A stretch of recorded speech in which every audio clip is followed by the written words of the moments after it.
Hello, Internet, and welcome back to Red Jenny. We're here to play some Dragon Age once again, and we are so excited to be here. Thanks for joining us. We have a lovely show in store for you today. Lots more RP as we're getting ready to go to war, as we have talked about throughout the week. But before we get started, I'd like to talk about other things going on our channel this week. Plug some of our other lovely shows. If you're watching us live, welcome. We will be next streaming. I believe it'll be tomorrow. The crew will be returning with Escape Velocity at 7 o'clock Eastern time. They're playing Stars Without Number. Sita's there as well. He can talk about that, and there's a fun crew over there, so you should go join them. Otherwise, the rest of this week, I believe, will be pretty much normal schedule. We're getting back into things just being normal, hopefully, with summer travel dying down a bit, or at least people being in places that they can stream from. I don't think there's anything else new going on our channel, but I haven't plugged in a while. As most of us have, we have the great social media exodus. We have left Twitter, and we've not left Twitch. We've left Twitch. We're still very much on up. Twitch. Yeah. Hi, everyone. But we have left Twitter. You can follow us over on our Mastodon account. The links are in the chat. I still don't have a Mastodon account, so I have no idea what that looks like once you click the link, but I've been told it's there. It works the same way as all the other ones. Cool. It just takes you to the page and you just click follow. Awesome. And if anybody cares what server we're on mastodon.social. Not the abbreviated one, the one where they spell out Mastodon. It's the big one. Gotcha. So yeah, click the link and then click buttons until you hear us at all times. I think that's pretty much it. The best way to follow us, though, is on our Discord. If you go to our Discord page, that's where we're at mostly. I don't know what. I'm being investigated big by a old detective. cattail. She just knocked her tail into my case. It's just big old cattail right in front of the screen. Say hi. But we got a lot to get through today, so I'm going to go and let my players here introduce themselves, talk about who they are, what they do on our channel, what they're playing tonight. Starting with Van. Hi, I'm Van. You can find me on the internet at Savvy Seaworth pretty much nowhere, because I hate the internet. You can find me on Mastodon running the GGK account when I remember that it's there, and also on Instagram. Mostly just hanging out on Discord and streaming on Twitch several times a week. You can find me live at twitch.tv/LBHack'em on Sunday nights, playing Dungeons and Dragons. We're in the middle of a boss fight. We're in the middle of the big boss fight, and it's very exciting. So if you want to come see us fight a god, do it next Sunday. Join us. It's going to be great. And then on this channel, Thursdays through Mondays, playing in games and running Dungeons & Dragons on Saturday morning. There's a kitten in here. But tonight, I'm playing Venehn, who is an elven marksman and one who loves cats most in the party. Yeah? Do you want to say something? Shots fired. Wow. Yeah, shots fired. Wow. Damn. I have the most. Okay. Just saying. Fair. Fair. Quantity over quality. Yeah, because none of ours I would consider quality. Oh, They're all assholes. Jax is a sweetheart. Except for that one. That one's pure bean, who I would have 1,000 Jaxes in my house. Look at this guy, though. Look at this guy. Look at her. Oh yeah, thanks. Look at her. Say hello. Go on, scream into the microphone. Yeah, just You know you scream. want to. Oh, who can follow that? I guess I have to. Hey, I'm She Said. You can find me all over the internets at Greek Sid. I'm a GGK exclusive currently. I'm here Thursdays through Mondays. I run our game of Elegance and Vigilance on Thursdays at 7 o'clock Eastern. We will have a gosh during session this week because I'm here in my home. I'm not stuck in an airport or exhausted from being stuck at an airport. So yes, this will happen this week. So come join us. 7 o'clock Eastern. We have mysteries and shenanigans to uncover. Tonight I am playing Yasmera. Yas is our Kunari shadow.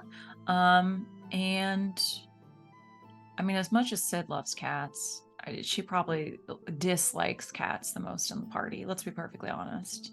They're unruly. Like, she can't figure out what they're gonna do. She probably doesn't like them very much. Too independent. Like her, really. So Let's be honest, she's surrounded by 2 cats all the time, so pretty much. yeah.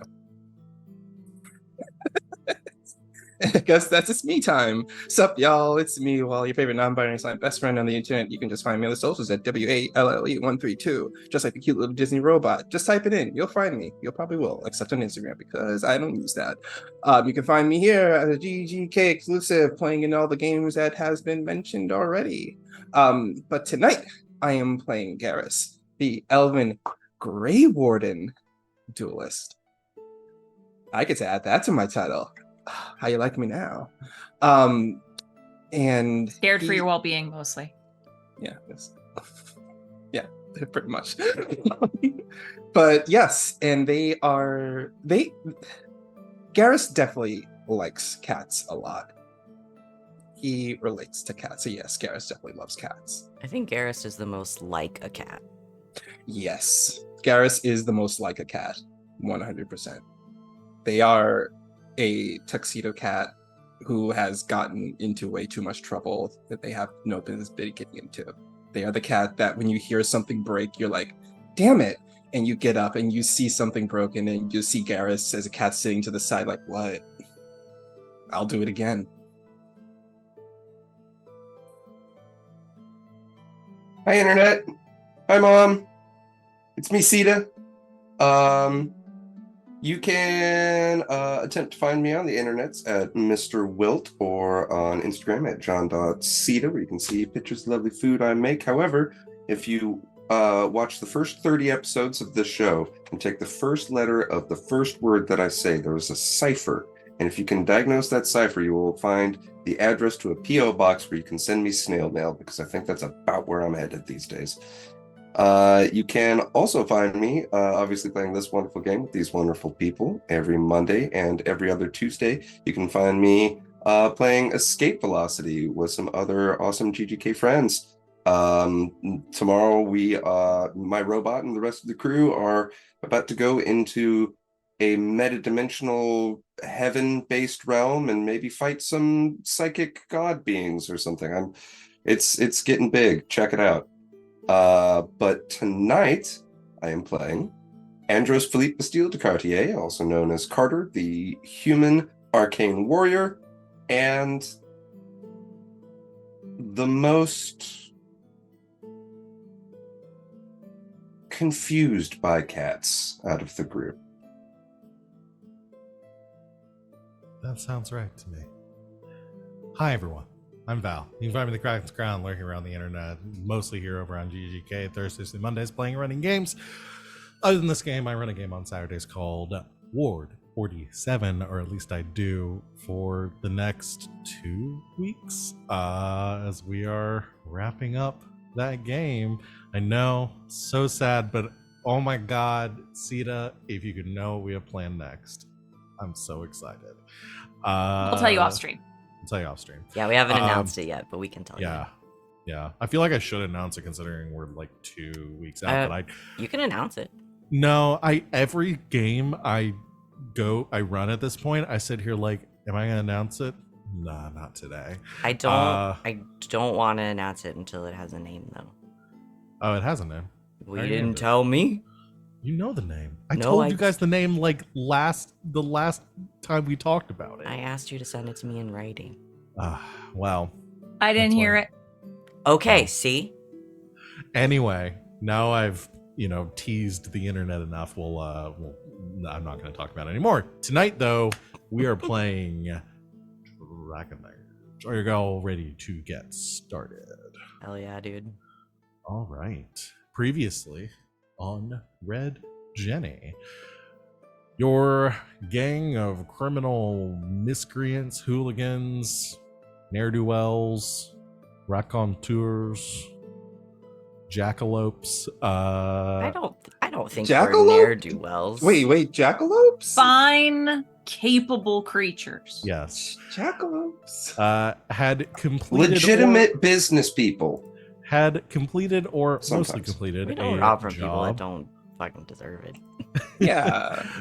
delivering a bunch of explosives to the Grey Wardens and to aid them in ending the siege on Hossberg that has been raging for the past couple of years of the Blight. You four had just helped in rescuing a group of Grey Warden scouts and returned them back to the capital, to this the fortress that the Wardens have occupied in their endeavors, kind of taking control of the city, taking up rulership almost of Hossberg at this point, as you had learned, I believe, through some historical knowledge that maybe some of it Yaz had, that the rulers of the Anderfels, the former king of the Anderfels, had fallen, and you met the current king of the Anderfels, a lovely little boy named Gravad, about 3 years old, and his mother, the queen consort, or the queen regent, Marlin. You returned, were able to meet up with Garahel again, your old buddy, got to meet his griffin, Crooktail, and also reconnected with another familiar face, Amadis Vale, leader of the Ruby Drakes and current paramour to Garahel, as you also know. You shared some information with Garahel, talking about this job. Garahel talked about the battles to come and asked for your assistance if you'd be willing to offer it while you were there. And of course, the four of you, always rooting for the underdog, agreed, and also set your sights on accomplishing some various tasks in the weeks to come while the Wardens prepared for the assault. And we started off this little period of kind of downtime, I guess, with Garas having some very pressing business, deciding to take on the Grey and become a Grey Warden. Went through a very short period of training, given how little time he had to accomplish this task, already being infected. But due to your martial prowess, your fighting chops as they are, were sort of put on an accelerated curriculum for the Grey Wardens. And all of you snuck off in the dead of night to watch as Garas was taken to a ritual ceremony after bonding with his fellow recruits, that the Grey Wardens refer to as the Joining, which each of them imbibed a mixture of lyrium, herbs, darkspawn blood, and a small bit blood from an archdemon. And miraculously, 4 of the 7 of them survived, and Garas being one of them. Also, your Terry. new best friend. Terry. I'm my new best friend, Terry. Also your new best friend, Terry. And that's where we ended last session. Garas having succeeded and obtaining this a little bit of a stay of execution from the effects of the taint by swearing his cells to the Wardens. So, where we pick up today. I know that y'all probably have some conversing you want to do. All of you have witnessed this. These events we're kind of doing a bit looser in time to save some of it for ourselves. So I have three other, the rest of you, Chucklefucks. Who wants to go next? I know Venehn wanted to go talk to probably. Oh no, we need to devote like half the session to that, so I can get mine out of the way.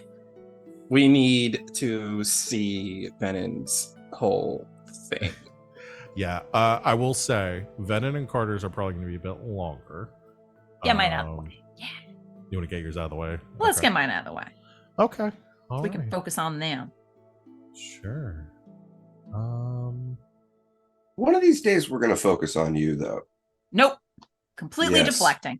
Yes. Yes. Nope. Mm. Mm-mm. We're gonna get to this Yasmera family drama one day. Nope. Watch, it's gonna happen. Look, She's it's gonna do what she does best and push it down. Look, Yasmera one day is going to get kidnapped by the Q and get taken to a prison, and then Nope. we're going to show up on the parapets facing her, and we yell at her, Yasmera, what do you want to do? And Yasmera is going to yell, I want to be free. And that's when Carter shoots a fireball at the All Q right. flag. No more One Piece spoilers. No. It's also either that or ulcers, Yaz. Do you want ulcers? Because this is how you get ulcers. She's got a So, really big stomach.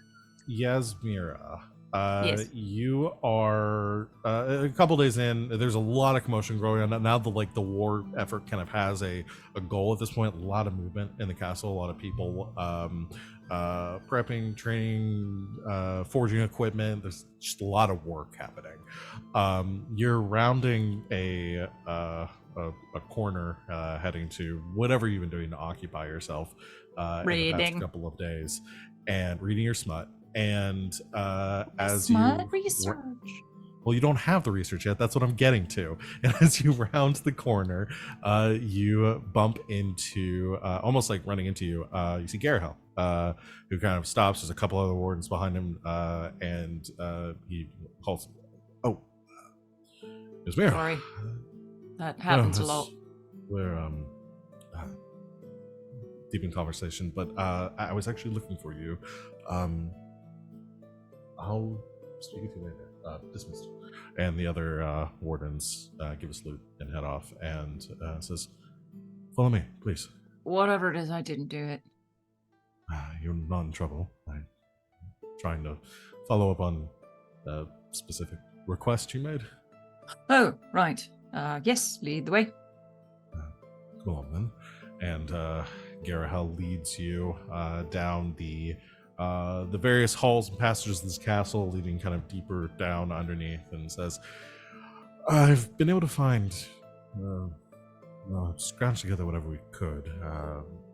The tomes that we had, I had some materials flown in from Weishaupt, and others I've gathered some of our more learned brethren here with the wardens, and gathered together whatever I thought might be helpful to you. So you can do with it what you may. It's probably not as much as you're used to having in Orlais, but it hopefully will get you something that you need." And leads Excellent. you down, pulling out a set of keys, unlocking a door, and pushing it open. And there's a small chamber in here. As he lights a lantern in the corner, and you can see stacked in here again, kind of a 15 by 10 foot room with a desk that's been kind of wedged in here, and you see some chests, piles of manuscripts, just books thrown in a corner and stacked high, like towers of them, just everything. Like there's no sense of organization here. Everything's just been thrown into this room. It says, "Admittedly, I should have told them to be a bit more organized when I said I need every bit of research material that we could find." Alphabetical or chronological? Neither. I What don't do you imagine want that's it any- in when I'm done? Alphabetical or chronological? Oh. You don't have. I suppose if you'll be going through. Choose. It anyway, chronological. Daring, but all right. It tends to be more efficient for our needs. All right. Give me the day. All right. Should I have someone send food down to you? In a few hours, yes. Well, the room is yours. Should be plenty of oil to get through the day. If I find anything that may be of use to you in the coming days, should I find you? Please. I'll say this is not my forte when it comes to reading. I didn't learn how to until a much older age, so I have some struggles with it. I don't find it very relaxing, so...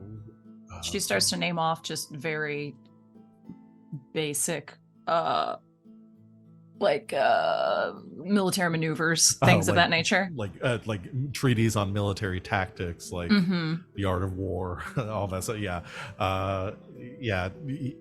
he kind of nods and says anything like that would be very helpful. No, I mean, are you familiar with them? In theory.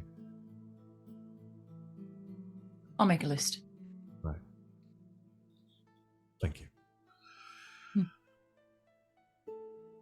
And yeah, leaves you in there and shuts the door. Well, only thing left to do is to make a roll, huh? She takes a moment. Breathes in the old parchment. Listens. What is that? Nothing. Amazing. It's just the idea of her in this room in pure silence, waiting for either Venn or Garas to say something, and then it's nothing. She's like, okay, everything is good now. Probably I imagine her taking smile. a couple of pieces of like torn off cloth and stuffing them in her ears just to be sure. Just in case. The happiest that the audience has perhaps ever seen, yes, in this entire run of the show. Yeah. And she starts to read and to organize because it calms her. Okay. I'm gonna have you make a research roll. Okie doke. That's really good.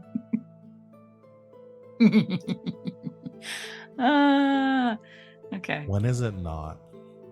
It's a 655. Oh my god. With a 6 on the dragon die. So that's gonna be 16 plus 7. That's a 23. Well, all right. 23. It is. With 6 stump points.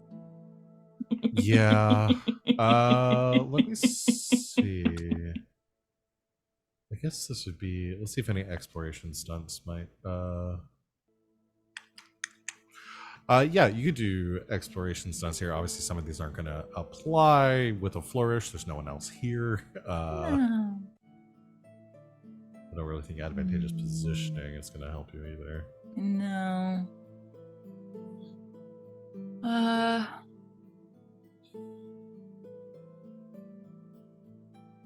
I might be able to use resources at hand. Yeah, I think the ones that'll probably be the most useful to you are... that makes me wonder, and... which I can now use for 2. So I could do that makes me wonder and resources at hand with the full Yeah, 6. or object of your attention also.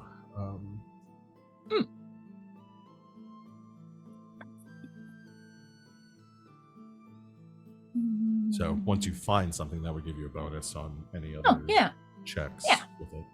We'll see what we got. All right, so which ones you gonna do?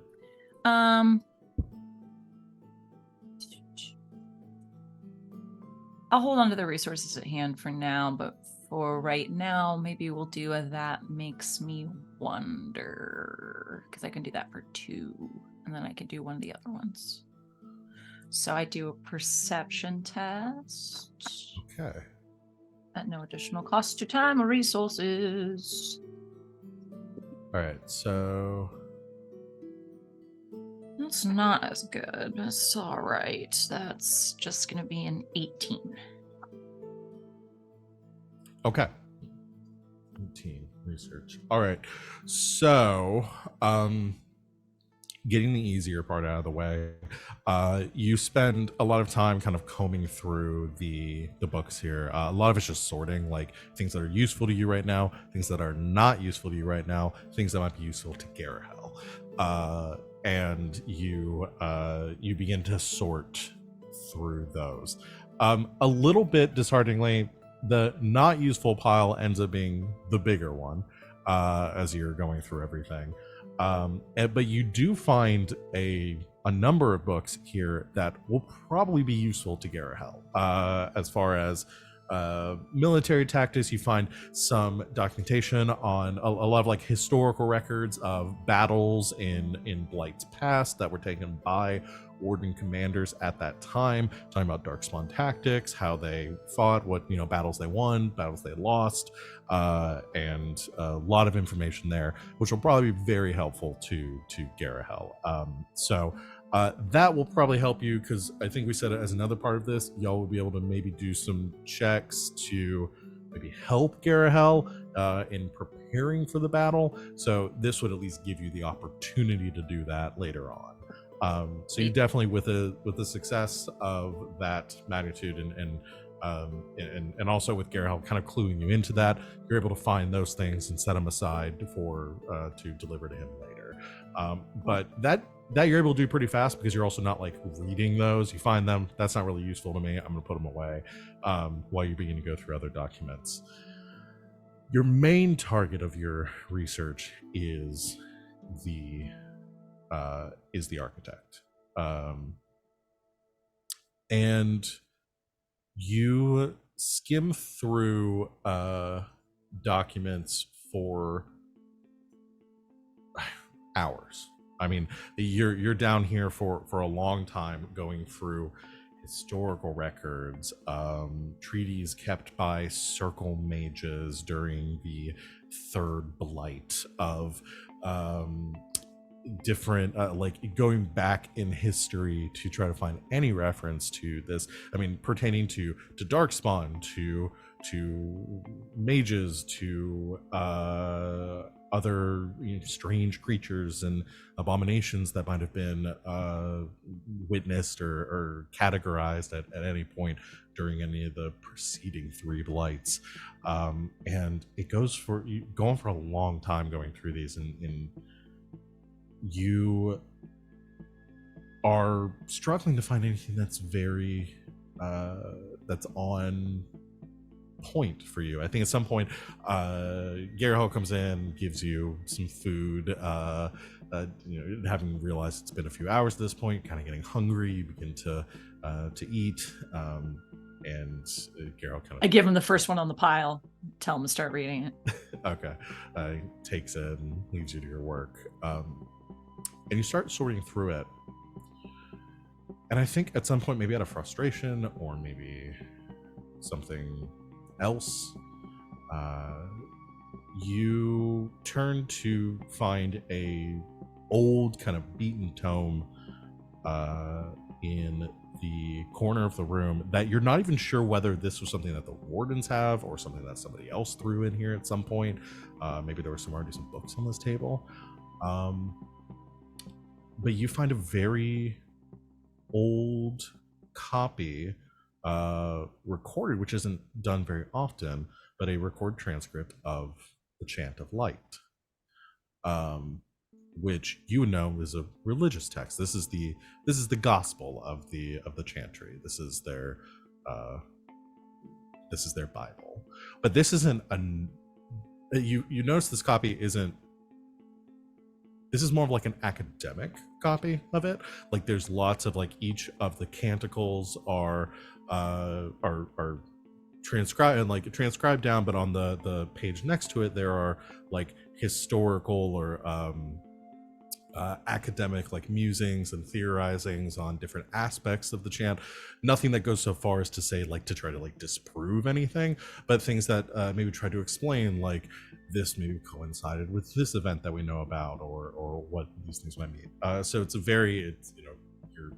is a sort of a theological dissertation, and you find yourself reading through it, and again, you've been through almost every book here, and there's not a lot to go through, and so you just find yourself sitting here flipping through the pages, and you come across something. How How much do you think Yasmera knows about Chantry teachings? As much as someone who's pretty learned about any book she can get at the library. So probably a passing knowledge, general knowledge. Nothing too deep, I don't think. Probably more. I'm gonna have you make a cultural lore check. Okay. If you wanted to use any of your stunt points for to apply to this check, because like I said before, you could take a +1 bonus from object of your attention. Sure. Yeah, we'll do that. So you get a +1 on this. Okay.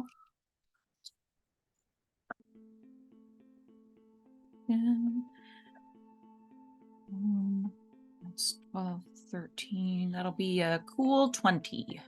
20. Okay. You flip through, going through the canticles, and something catches your eye. Because there is a canticle in this book that is not a part of the Chant of Light. It is, you find the Canticle of Silence.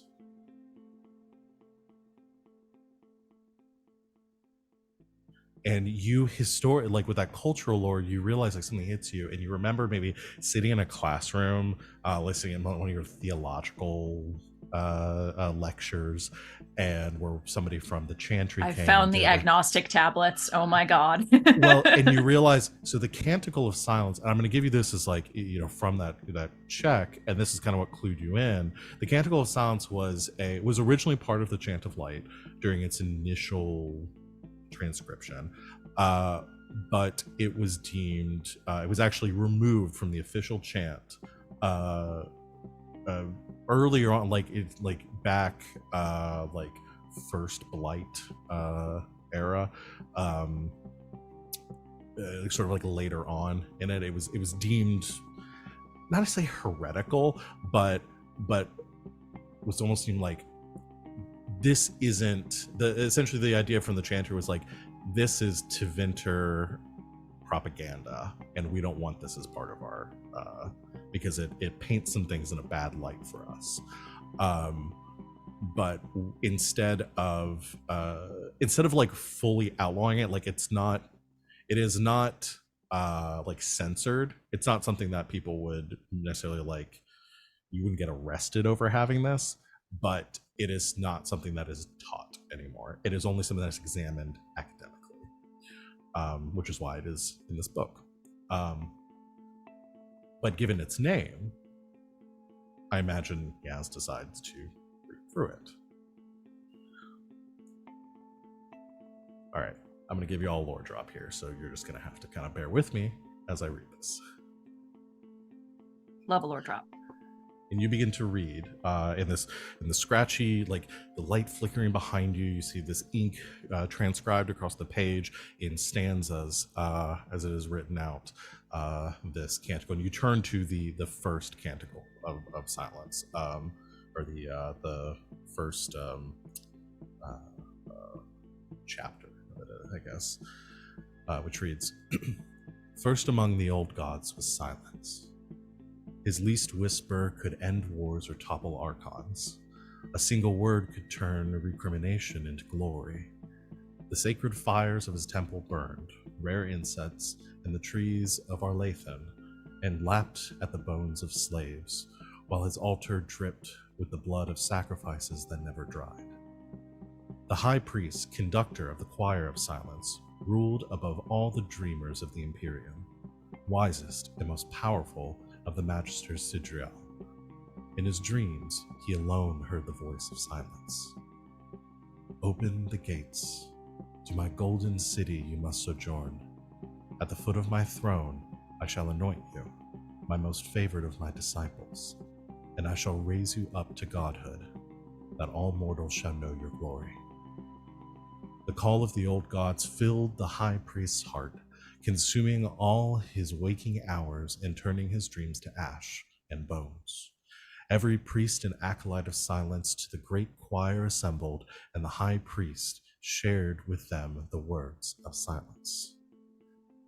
Every priest and acolyte of the choir turned their hearts and minds as one to their God's command, for the word of silence could not be ignored, and the fire burning in the heart of the high priest consumed them as a wildfire consumes plains. All knew the golden heart of dreams' kingdom shone like a star forever out of reach. No mortal foot could tread upon those halls. No hand knocked upon the gate.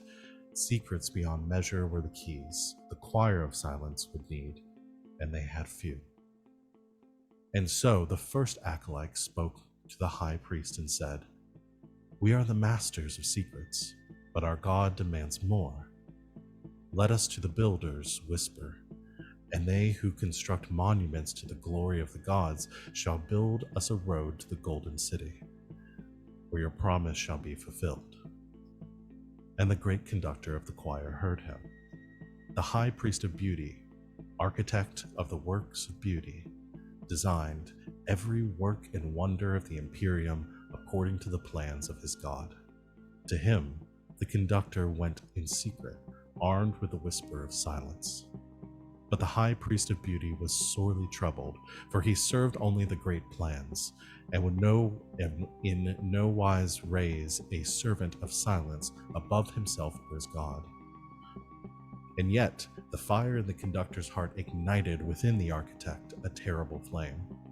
And so he turned all the lesser priests and acolytes from the temple of beauty to beseech counsel from his God. And to him, beauty revealed a great plan.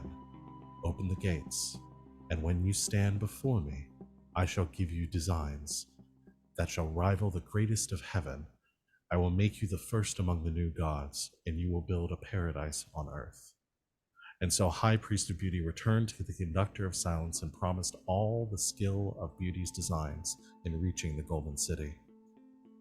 But the designs of Beauty's High Priest demanded more. No small sacrifice would open the gate.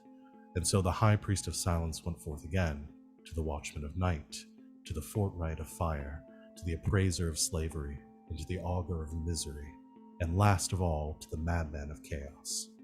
The words of silence were revealed. Jealousy and torment consumed them all, for no dreamer wished to aid the others in the least measure, yet none could bear that rivals might walk in the light of their gods when they did not. So each retired to their temples and sought wisdom from the voice of their own god, and each god gave them the same command. The unreachable gate must open, and each was promised power and glory beyond all reckoning if they would only come to the feet of the gods and ask.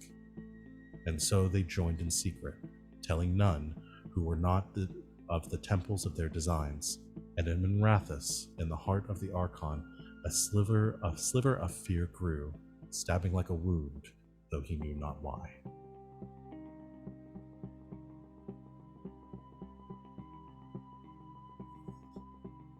Okay.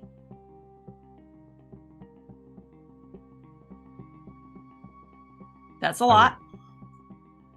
Maybe a little bit.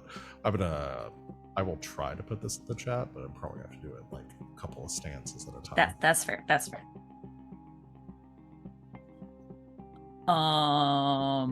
Definitely bringing this to the group, especially out of character for people that are more well versed in Dragon Age lore than myself. I know that story. Yeah, we can bring this to the others. We can bring everybody in on this because I think it's important that y'all talk about it. So yeah, you maybe bring the others down here to look at these books. No, I don't want them near everything that I've reorganized. They'll ruin it.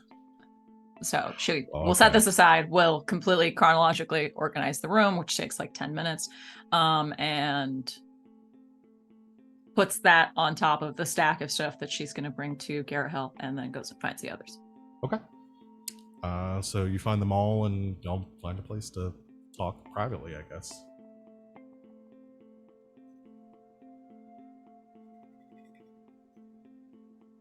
I've only found one mention of an architect.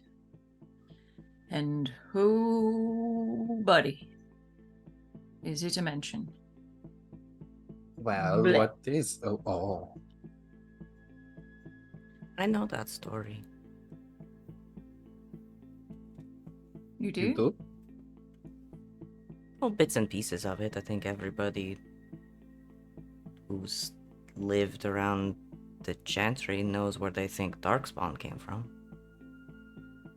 I mean, I only heard stories like that as, spooky bedtime stories, but nothing like in depth. I always thought they were just things to make kids go to sleep at night and not, be little shits.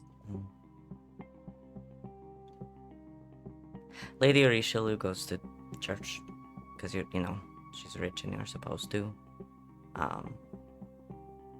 According to the Chantry, a group of Tevinter Magisters sacrificed like a bunch of slaves in a blood ritual so they could physically go into the Fade to find the seat of the Maker.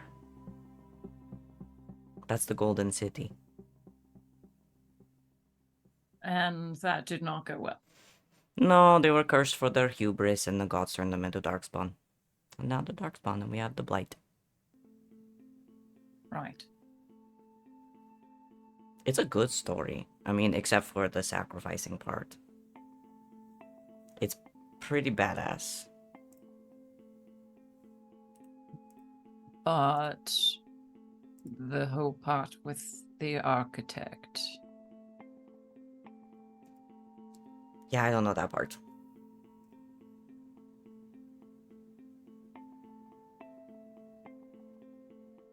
But yeah, Tevinter says it's not true, and that's why they have their own. That's why they have their own Chantry, right?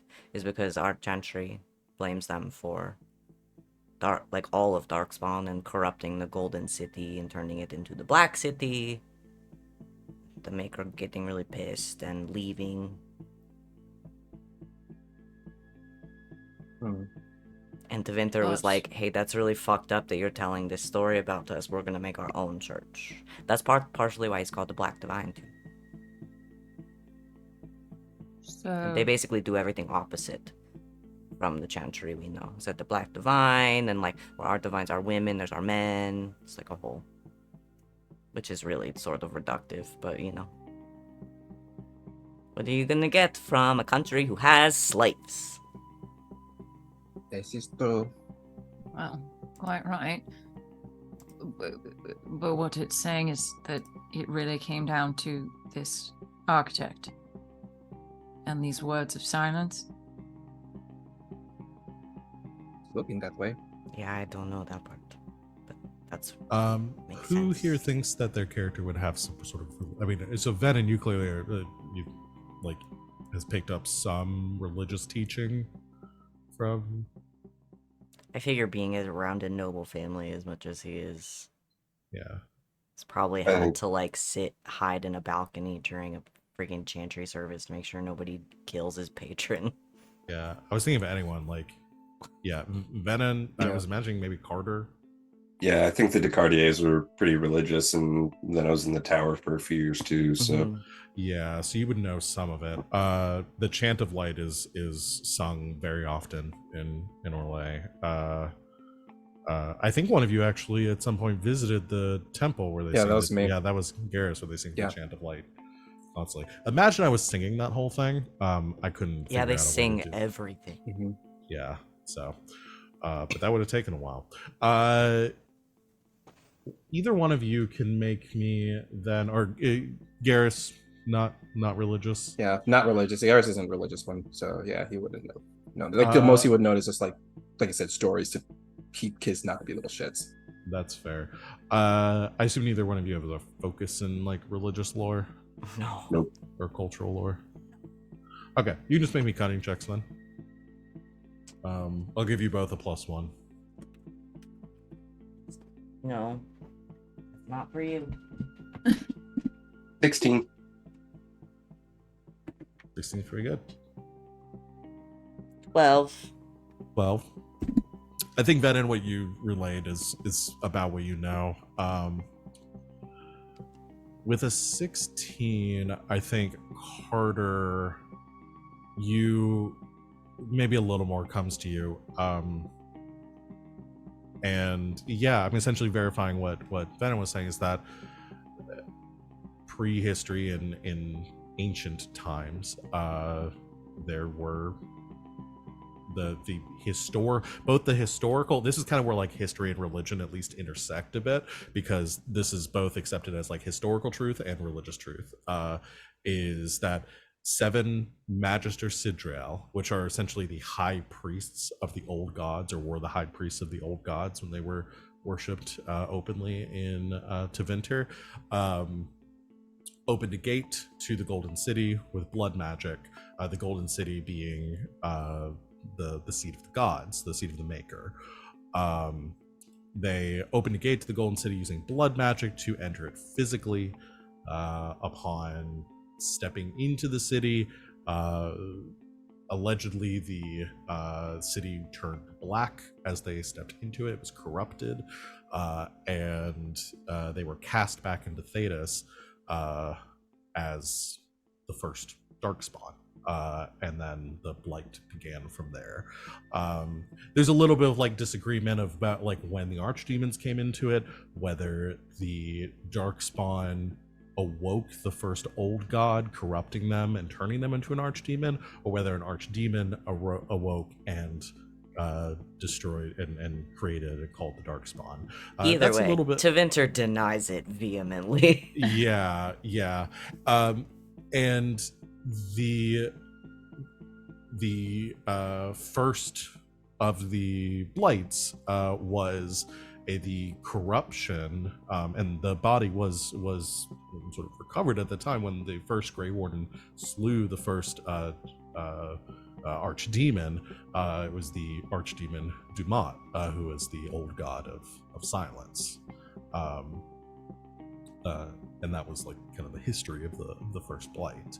So in this historical, and you all can pick this up through context because I know it's a lot of prose and stuff, but essentially this reference the architect, if this is the same architect, would be the first of the Magister Sidrial that the conductor, that the leader, the high priest of Dumat, went to like converse, to speak about his plans and to make this journey to the Golden City.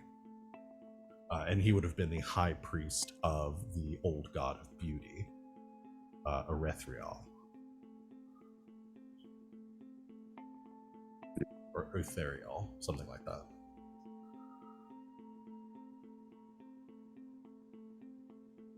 Yeah, pretty crazy.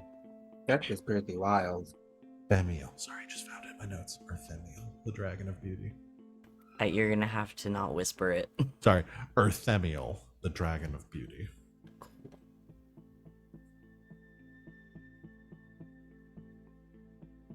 And feel free, if y'all want to ask questions about like lore, for those of you that aren't familiar with dragons, if you want to ask lore-based questions that like the other players might know and that you're a little confused about, feel free to ask that too. You don't have to. All of it. But okay, so if this was the same architect, they also somehow became corrupted. Yeah? Mm-hmm. Yeah. So the architect was one of the priests. Yes. Was the Would have had to have been like one of the 7. Was one of the 7 Magister Sidriel. So essentially confirming that those magisters were turned into Darkspawn. This is proof for that part of the story where they broke into Fey and they were cast back as Darkspawn, except he's like sentient and sapient instead of just like all the instead of just the monsters. Yeah. That you fight and again, like, whether this architect has merely taken on like the mantle of this or is actually that person, y'all don't necessarily know. I don't know that that's the most important part. But yeah, it's clearly like, you know, they're a Darkspawn, or they must be a Darkspawn, given their appearance. But they're like a also, sapient creature. Yeah.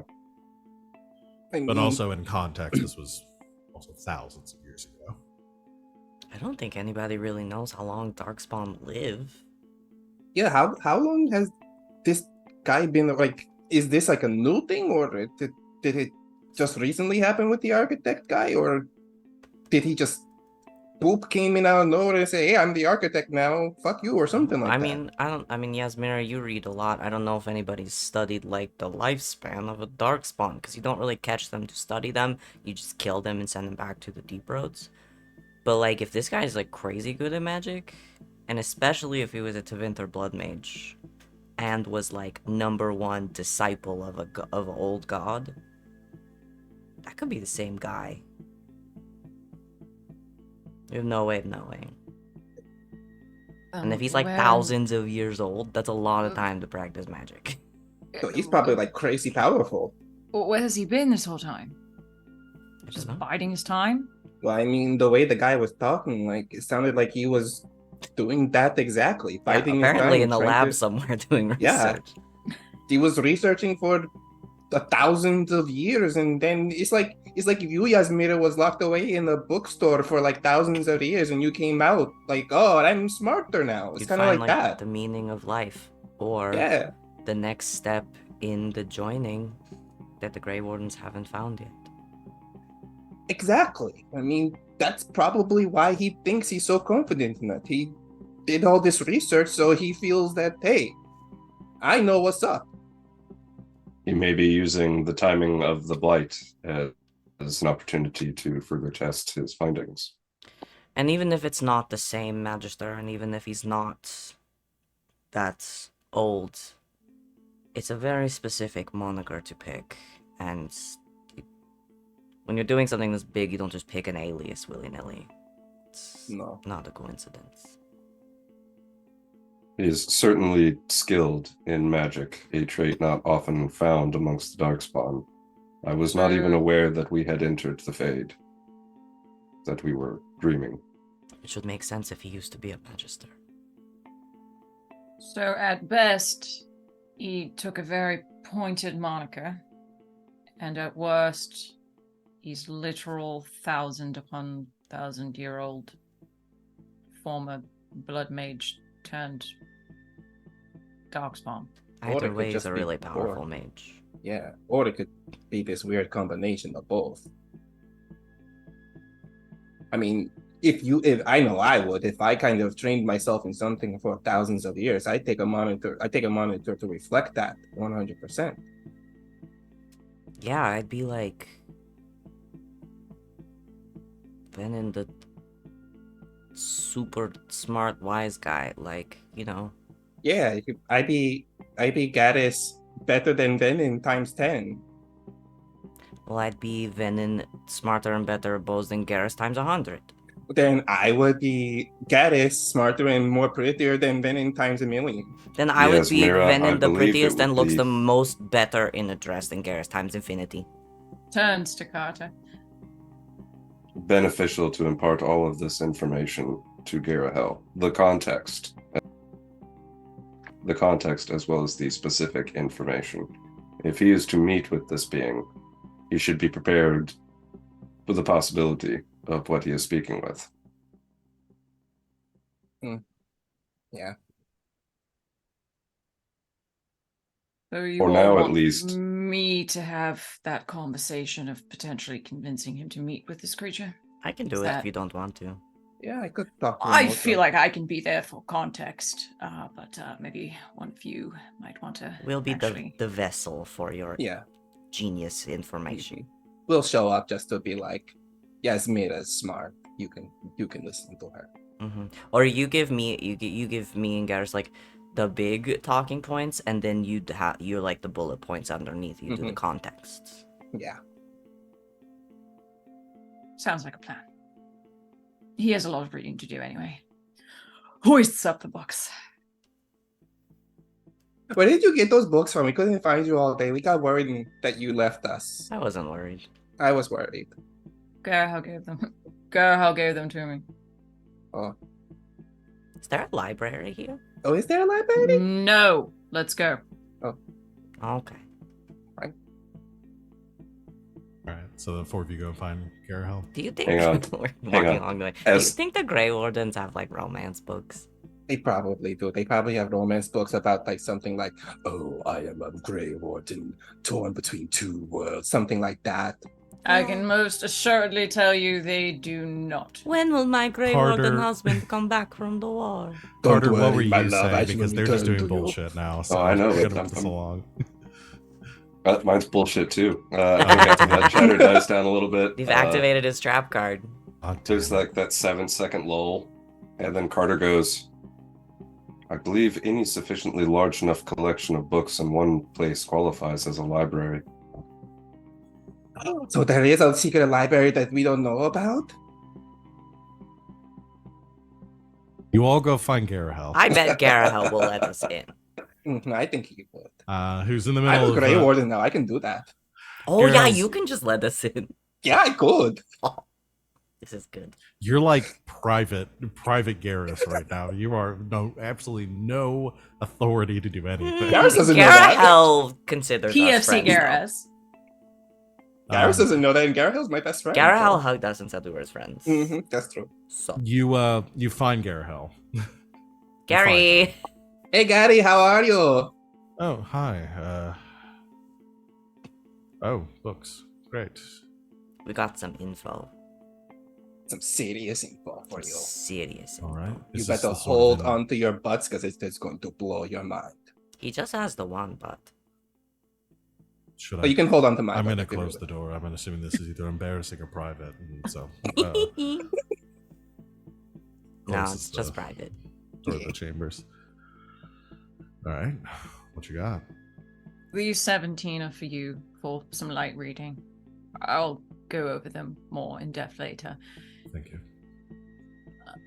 This, however, but bleh. And I help.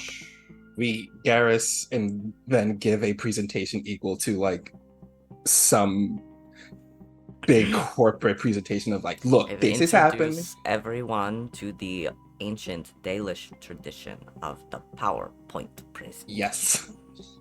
You give a lovely presentation, informing Garahel of everything you found, and after you finish or reach the end of it, Garahel is in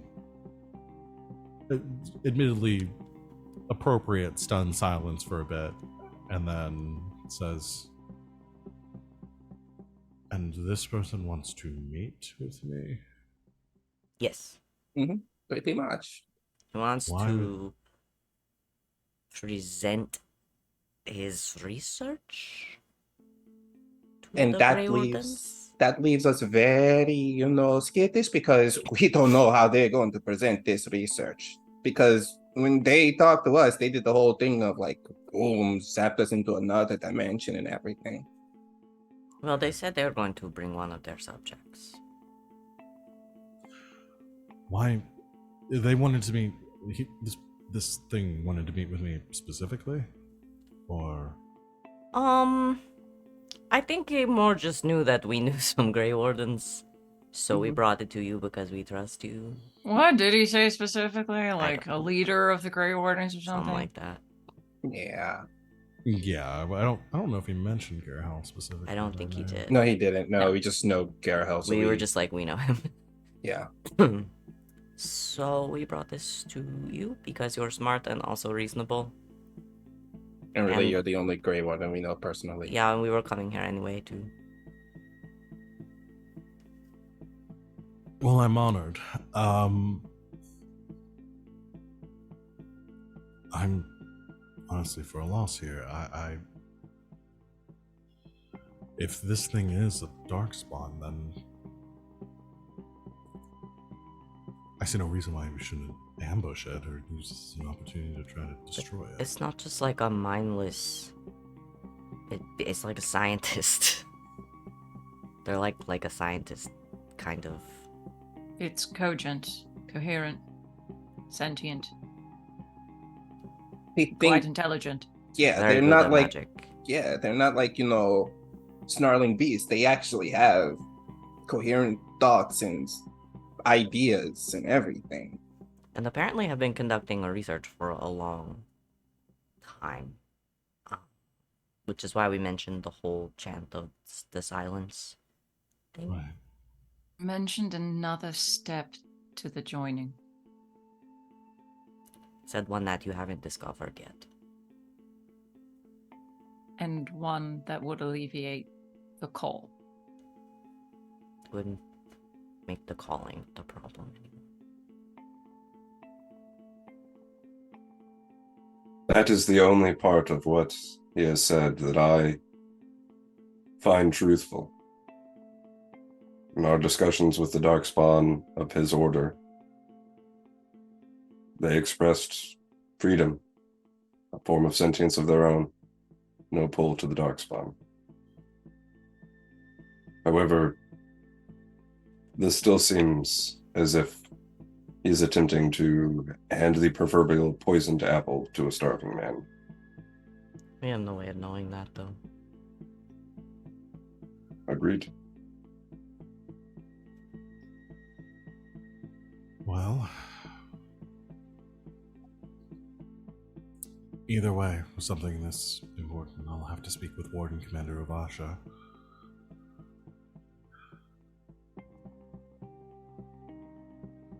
Gira Health. Yeah. It may have been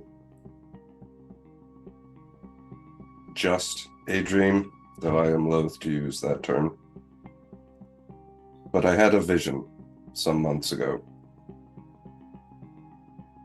of you leading forces against the Blight. That part is inconsequential. It was the dagger sticking out of your back that has been haunting me for some time now. If there are already some forces of the Grey Wardens separated into the Disciples of Silence, I urge you, my friend, to tread cautiously with whom you trust information. Sure. It was the same dagger that killed the I forget their name every time. The royal family of Antiva.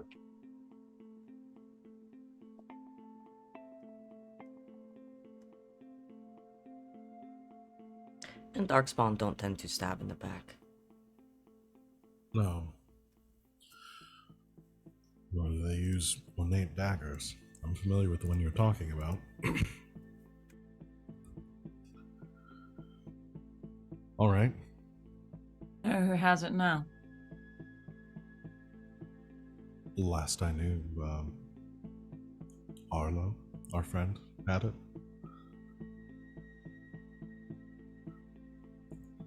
Killed his family, after all. It does not mean that it would necessarily be the same physical dagger. Dreams are wrought with metaphor and symbolism. But have we checked in on Arlo recently? We have been traveling for many weeks. I mean, that, but I mean, since we did that job. Oh yeah, I mean, Arlo's been at the winery with y'all. Yeah, Arlo's with us. Okay. Yeah. The last time you saw Arlo was when you were leaving to go on this job Yeah. to come here. Yeah. So, I mean, And that maybe was we... before the dream that you had that dream on your way back from your previous job. So maybe we should check in on Arlo when we get back. I could Not send him saying that I could send him a dream for this evening. Okay, that could work. He dies in his sleep of a heart attack. Maybe you could send one to Wolf instead. Very well. They are sworn to protect him after all. Carter looks at Garas and Venehn expectantly. Arlo No? does... No one's going to jump on that.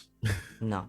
No, we're not. It's too easy. It's low-hanging fruit. But I'm just saying it might be best that we do send it to Wolf. I think we should send it to Wolf Because I trust Wolf way more than I trust Arlo. Yeah. And if anybody among us is holding a grudge involving a dagger right now, Very well. I- The most prudent is I can't Caution.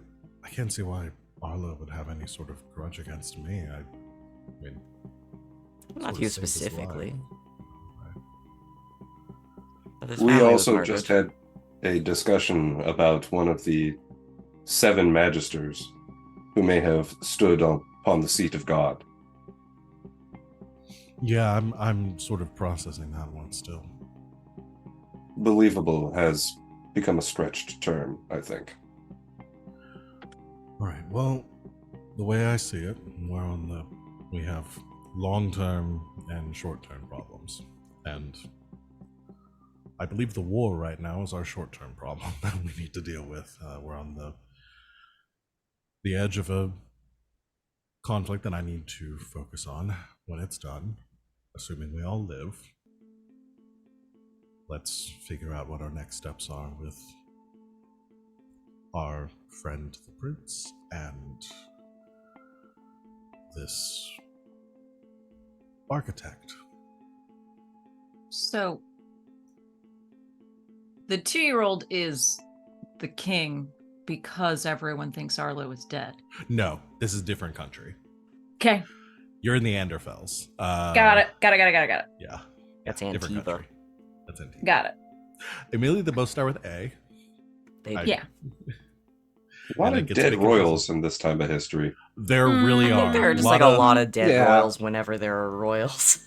A lot of royals died, especially in Antiva and the Anderfels during this. They got really. The Anderfels get fucked over in almost every blight. Antiva, Yeah. specifically in this one, Orlais pretty much unscathed, and Tevinter, we haven't really gotten to Tevinter yet. So By the time of the Dragon Age, the Anderfels aren't even like really a country anymore. even, like, a Are they? Or country they still have anymore. like a ruling monarch? Or are they just the I territory don't of the know if they Wardens? do. I think maybe they packed up and gave up at some point.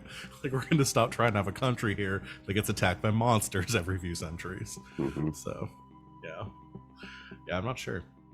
But anyway, okay. Is there anything else you want to talk to Garahel about? While we're Hey, here? gotta have a question though.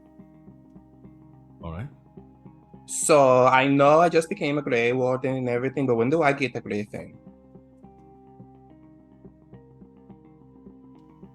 Right. That depends. We're right now, all of our griffins, the ones that are here, are claimed, Mhm. and the hatchlings in, well, any hatchlings are, the griffins are notoriously difficult to breed. Right. But right now, most of them are on the front lines in Hossberg, or not Hossberg, in. Oh, jeez, I forgot the name of the place. The Warden capital. Starts as Weishaupt. Thank you. Okay. Be in Weishaupt, getting ready for. Assuming we prevail here, our forces will move to Weishaupt, prepare for the next stage of our plan to reclaim Antiva. As far as actually receiving your griffin, that's a special honor amongst Okay. the. There's a long waiting list. There Okay. is, yeah. Okay. I put your name on the list. There's about several hundred ahead of you. Oh, no, that's Um, that's fine. That's fine. I get it. You know, there's a whole. But the good news is process we're at and- war, so most of them will probably die before. That waiting list will probably be pretty short. Oh, okay. All right. But we also have a lot of griffins that died too in Antiva, so. Oh, this got dark. Yeah. Yeah. We'll see. Also, follow-up question. Okay. When were you going to tell us about your hot girlfriend? And we're moving on from that scene. Garahel uses his narrative powers to not answer that question. He goes and just walks out of the room like Boy, that. it's great to have the main character of the game be an NPC and just get to do whatever I want. He just looks at the door and yells, "Starwipe!" Star Wars. Just like his animation cell floats up out of the scene. Yeah. I also realize it's nice for y'all because this is pretty much the one person that you can trust in this campaign. 'Cause Yeah. you know that they have to save the day at the end. All right. So that was Yaz's research time. I think we got enough time to maybe start one of the other scenes. Venehn or Carter?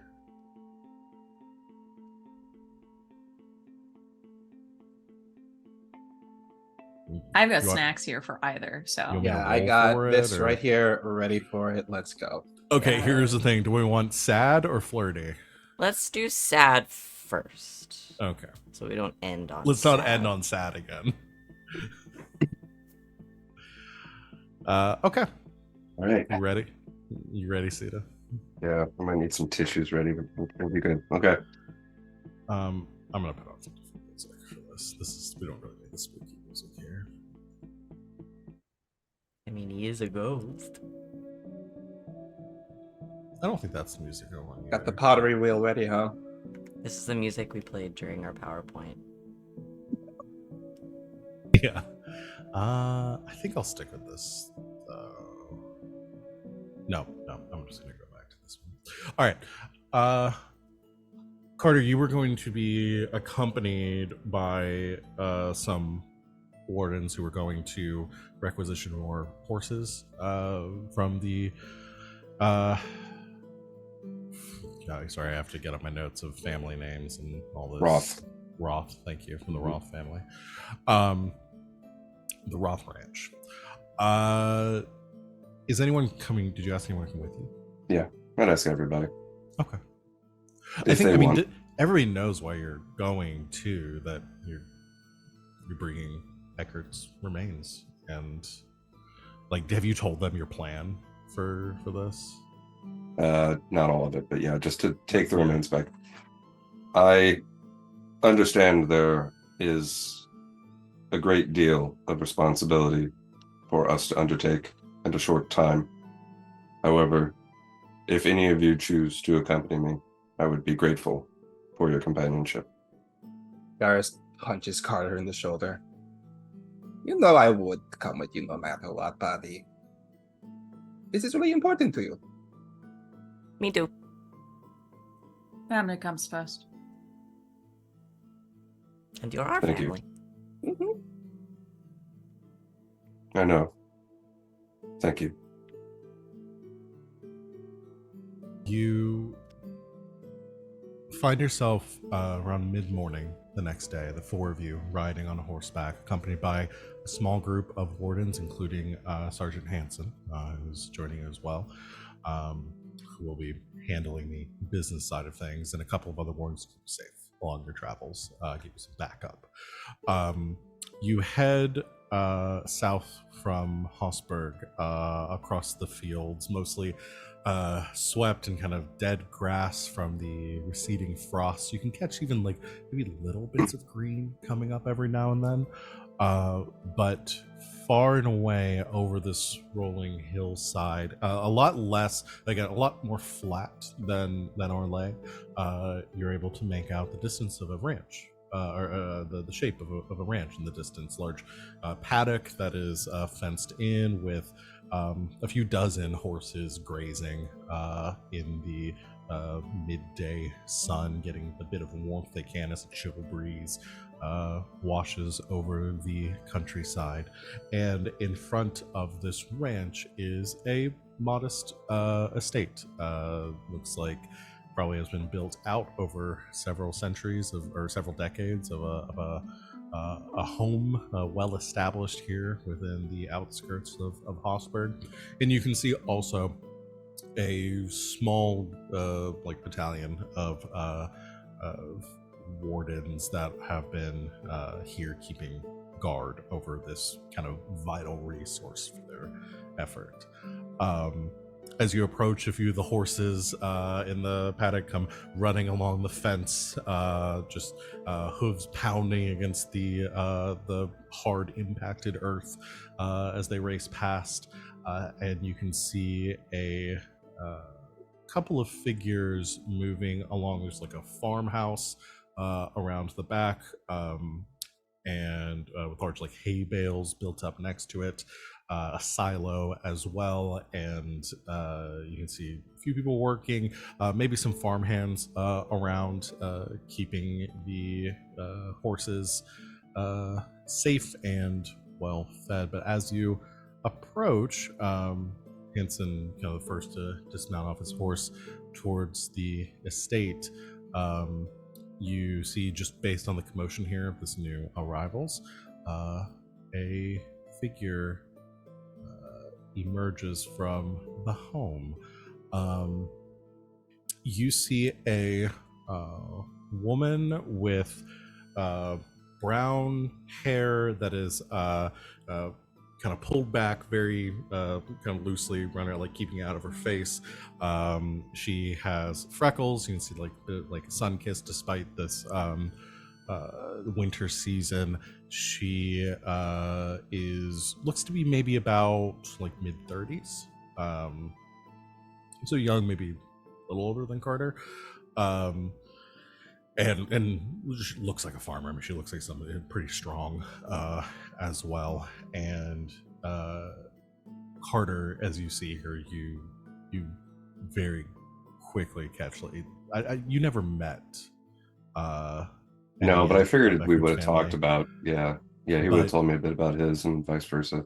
You striking resemblance to Ecker. You can see like genes run strong in this family, and based on her age, you're gathering this is probably Eckert's older sister, Marianne.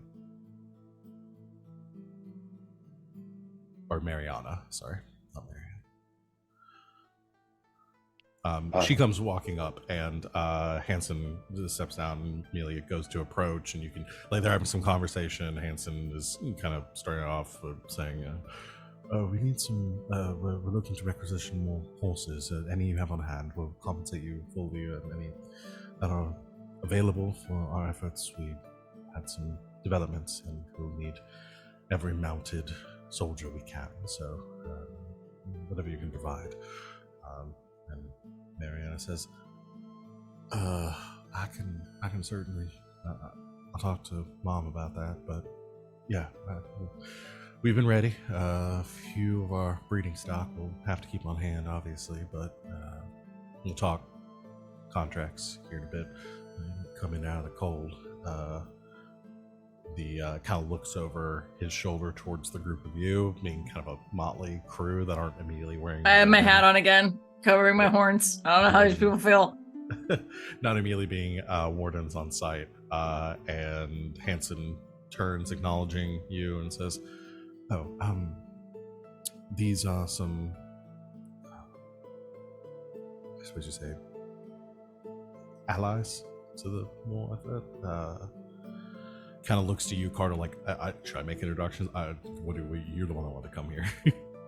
I think Carter will hesitate a moment, and then he'll slip down out of the saddle of his horse, and he'll walk up to her and extend a hand for a shake first. She can kind of like dust off her hand. It's a pleasure to meet you, Mariana.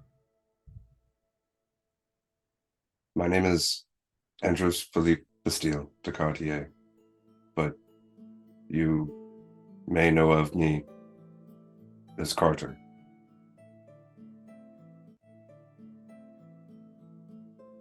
I was a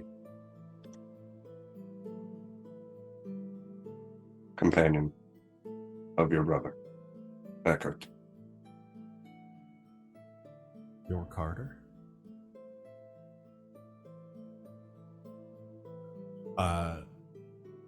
Very quick movement as she closes the distance and just gives you a big hug. I think Carter, like, his arms kind of stay down by his side for a minute. And I think he kind of smells some of Eckert's scent on her, like the same same smell of sweat and leather and stuff, and then he'll slowly put his arms around her and then squeeze her very tight, and he'll whisper into her ear, "I bring news of him, and I bring him himself."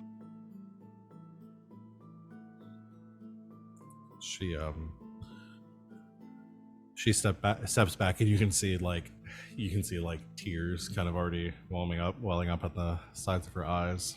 She gives a nod. She says,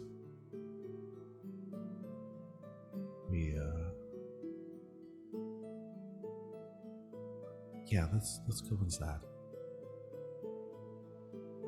Are your parents well?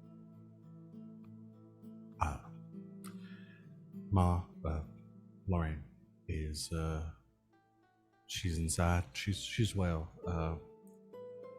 Franz, Pa, he passed last summer. So. You have my deepest condolences.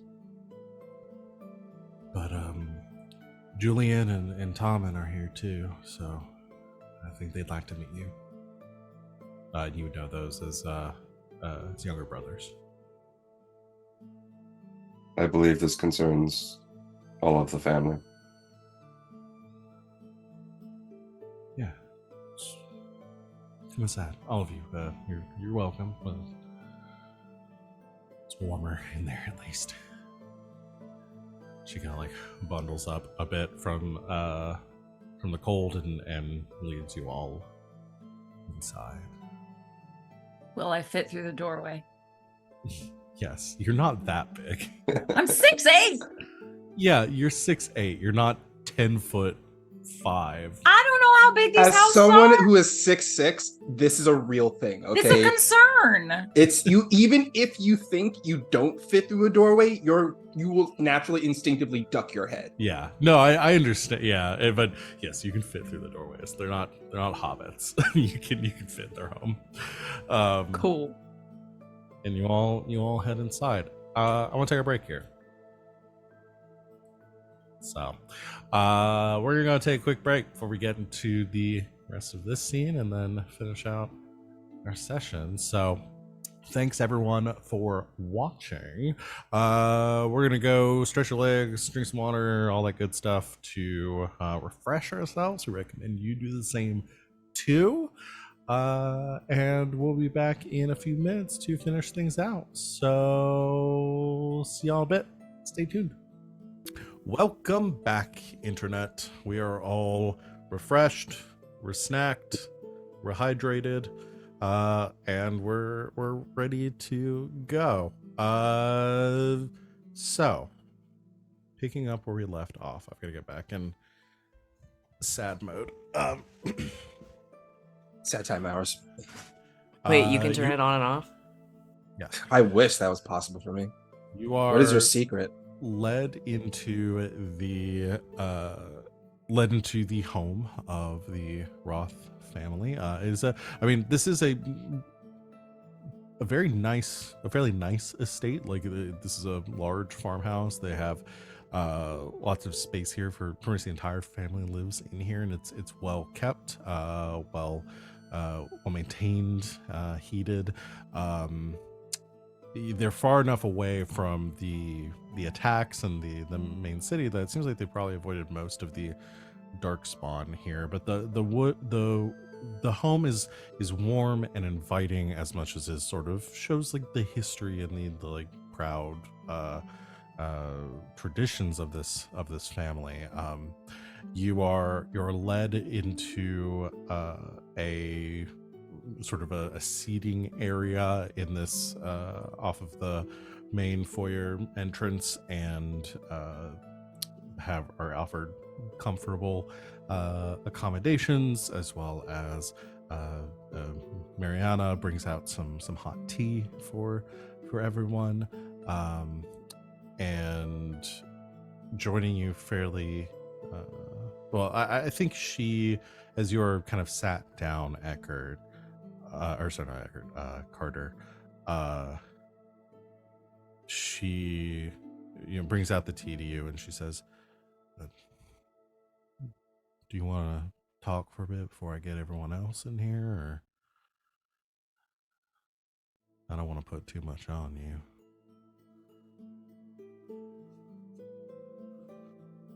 I believe what I have to say should be heard by all. I appreciate the gesture. It is warming to my heart. Yeah. You look so much like him. Yeah. There was a time where I hated that. But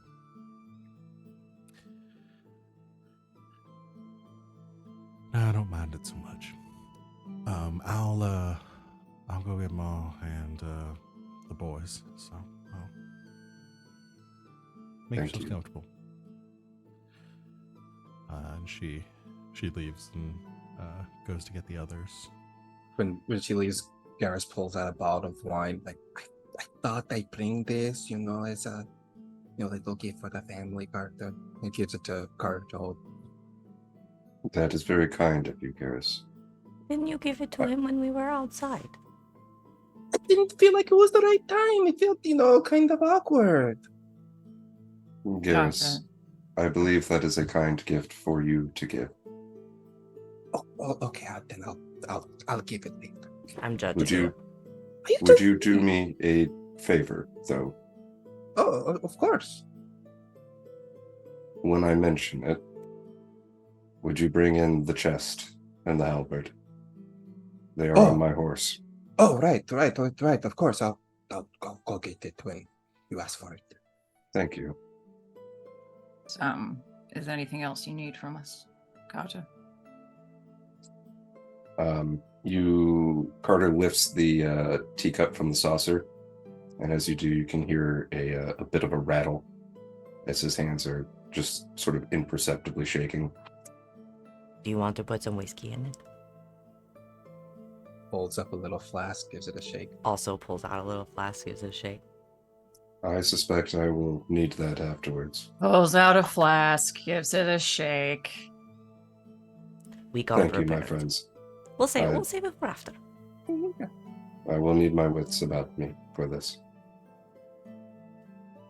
A few moments later, you hear some footsteps, and you see two young men come around the corner. They both look like they were working out in the farm. They're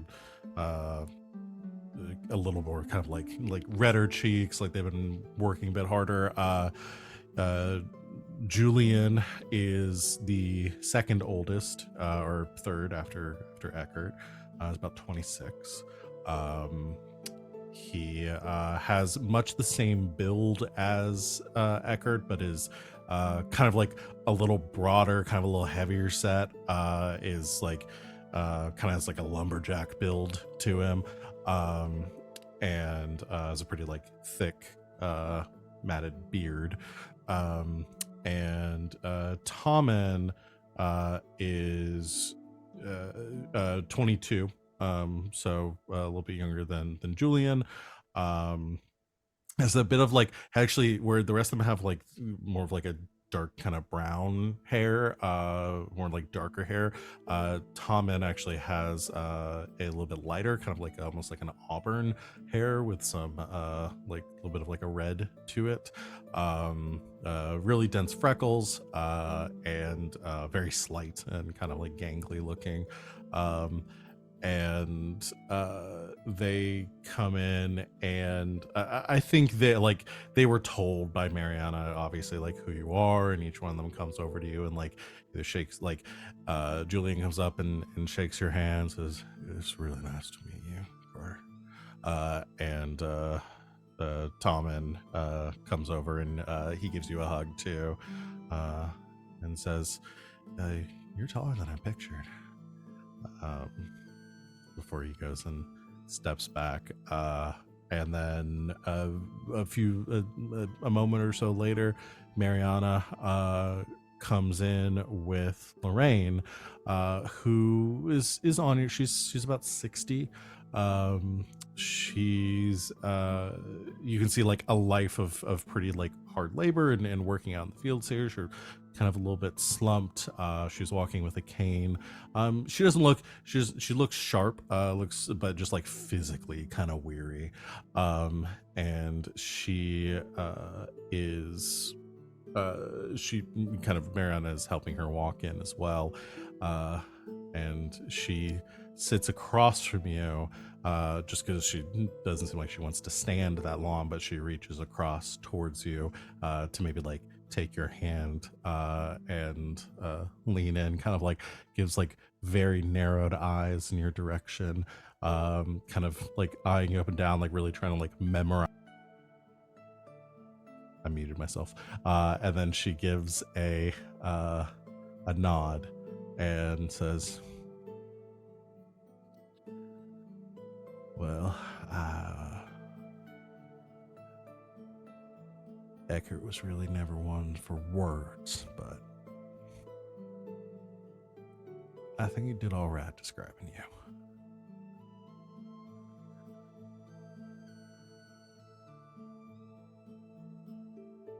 It is my hope that if ever he spoke a kind word of me, I should spend my life ensuring its truthfulness. She kind of like squeezes your hand and she says, from what I hear, life has done a lot of wrong by you. So I am still understand alive. I understand the weight of those words.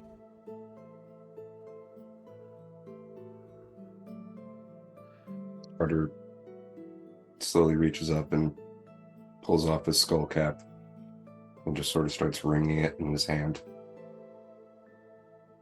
You can see like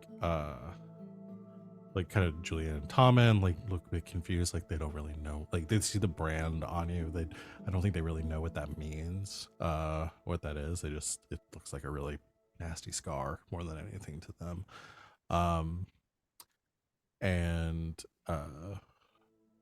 the Mariana sits next to her mother and sort of puts an arm around her, says, well, I guess if you don't mind if I start, just so you know where we're coming from, and I sort of consider the fact that you probably don't even know what Eckert even wrote to us about. Not explicitly, no.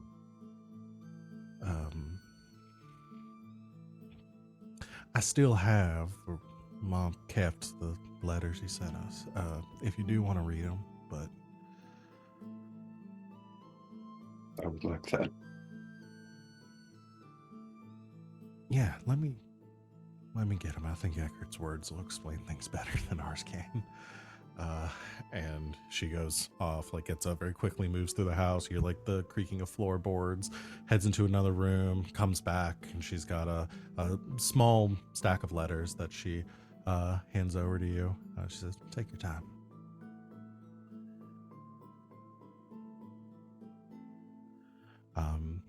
And Carter, you parse them. They're not a lot. I mean, probably about 6 letters in total. Seems like probably sent one like once a week to his family. Obviously y'all had a very quick kind of whirlwind romance, and a lot happened very quickly, but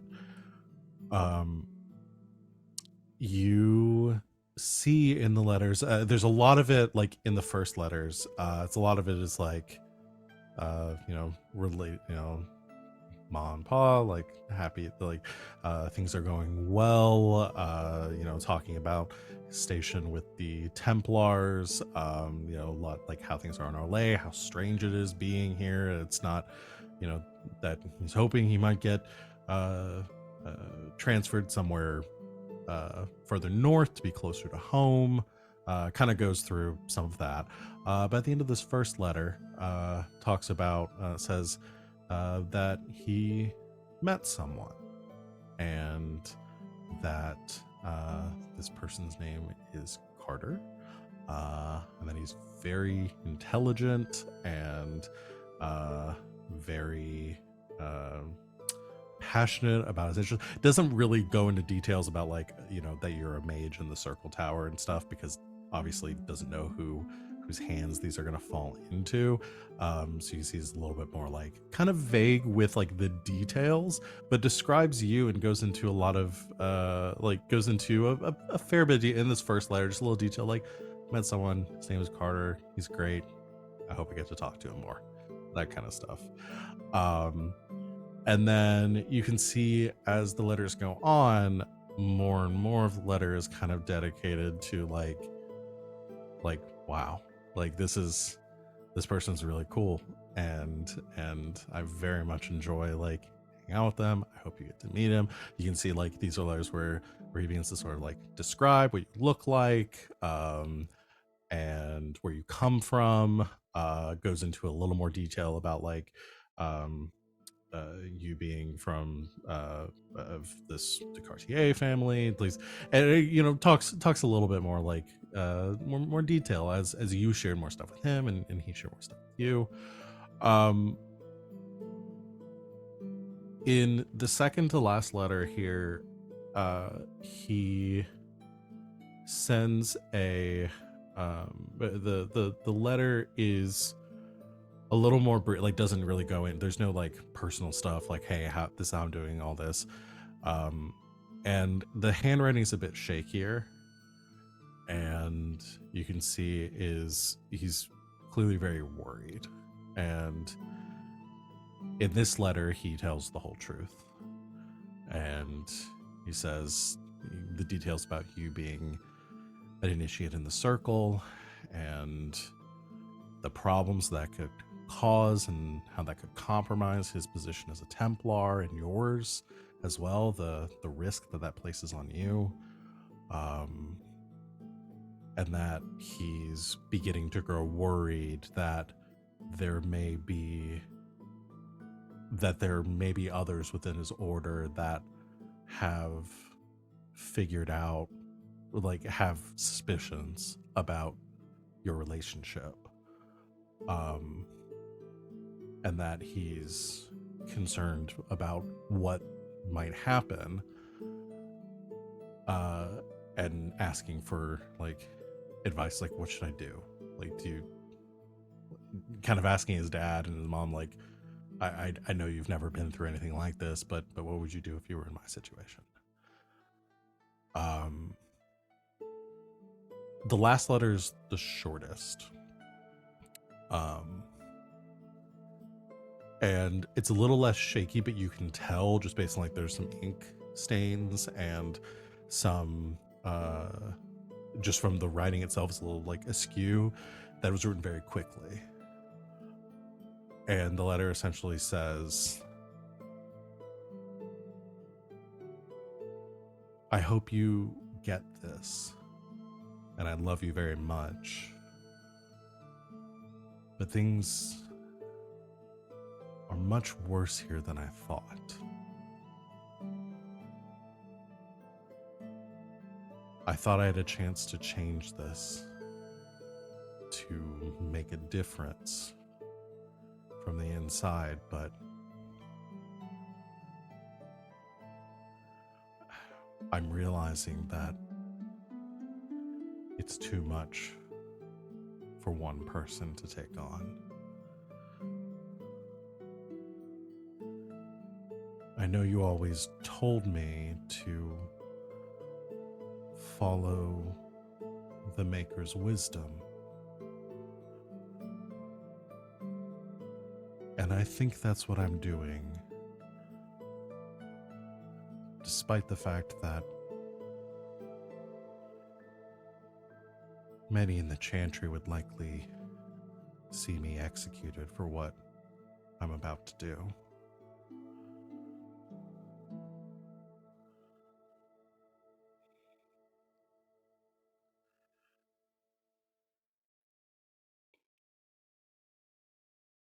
I hope that should news reach you about my actions today, that you don't think any less of me as your son.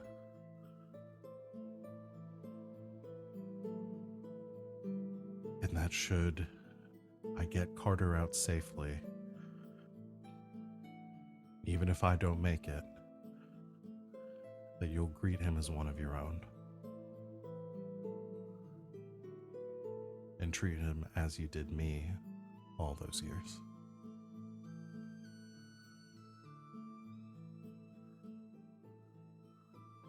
With As love, Carter, Eckert. as Carter nears the end of that letter, a tear rolls off of his face. He's been clutching the parchment tightly, almost too tight, and the tear rolls off his face and blots the ink around executed. And he sets the letter down and he says,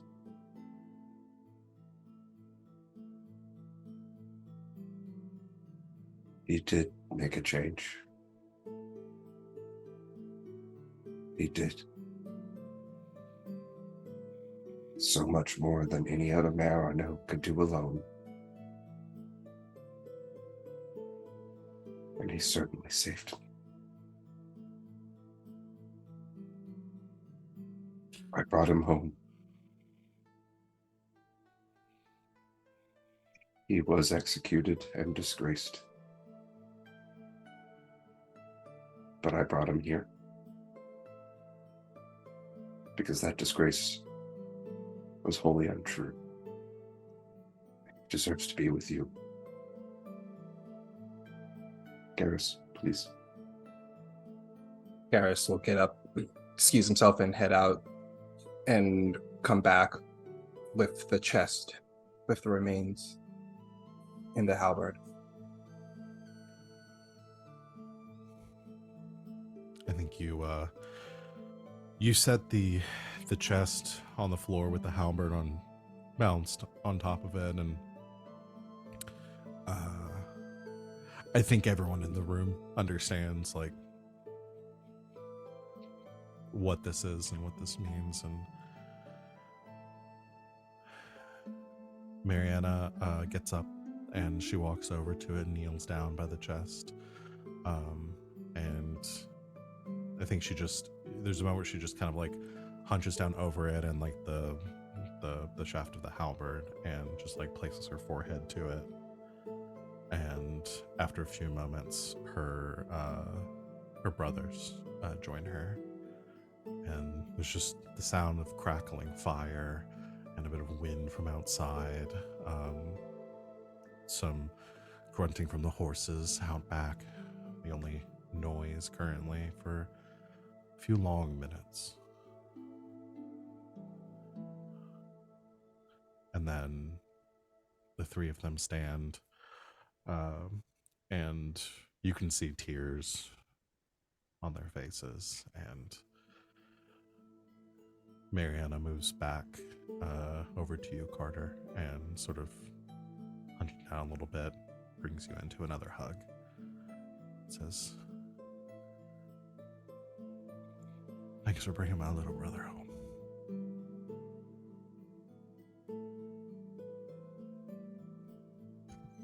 It truly is the least I could have done. You made him happy. You did enough.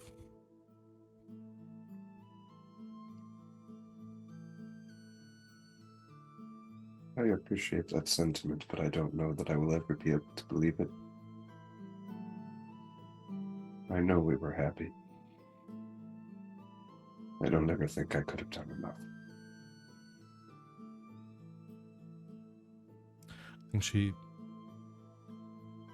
tries to gives you kind of like a slight smile, and makes eye contact with you, trying to reassure you. Clearly doesn't have the words or doesn't really know what to say to make things any better, but just, hand still clasping your shoulder,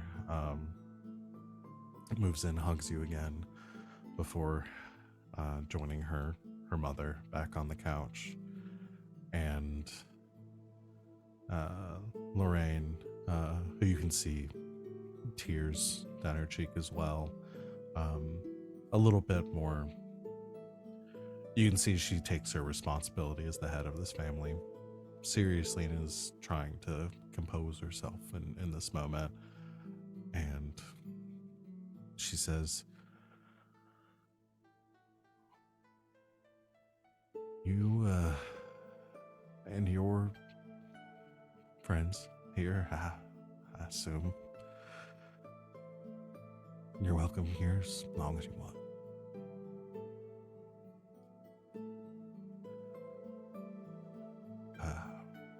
We must return to Hosper soon. But I would like to come back. And in the time we are here, I thought perhaps we could have a service for him. I think that's a great idea.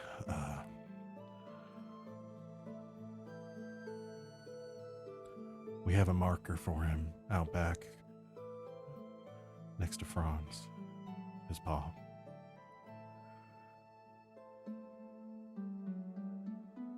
It'd be good if they were both together. I agree. She looks over to the boys and says, "Julie and Damen, why don't you go start getting that ready?" And two of them nod. Julian, as moves past, sort of like places a hand on a steadying hand on your shoulder, and the two of them head out back to grab shovels. I think that's when that moment that Garas pulls out the bottle of wine. I thought this would be, a nice gift for you and your family. This is wine that myself and all of us, including Carter, has helped bottle and make. He sets the bottle down onto the table.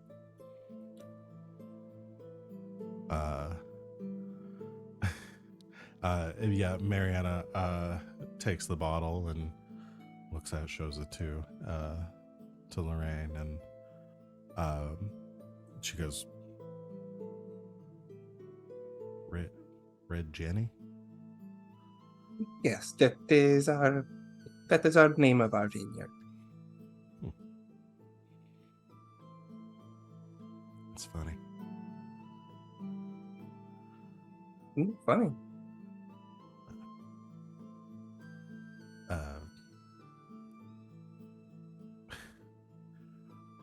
First horse ever through Eckert. Her name is Jenny.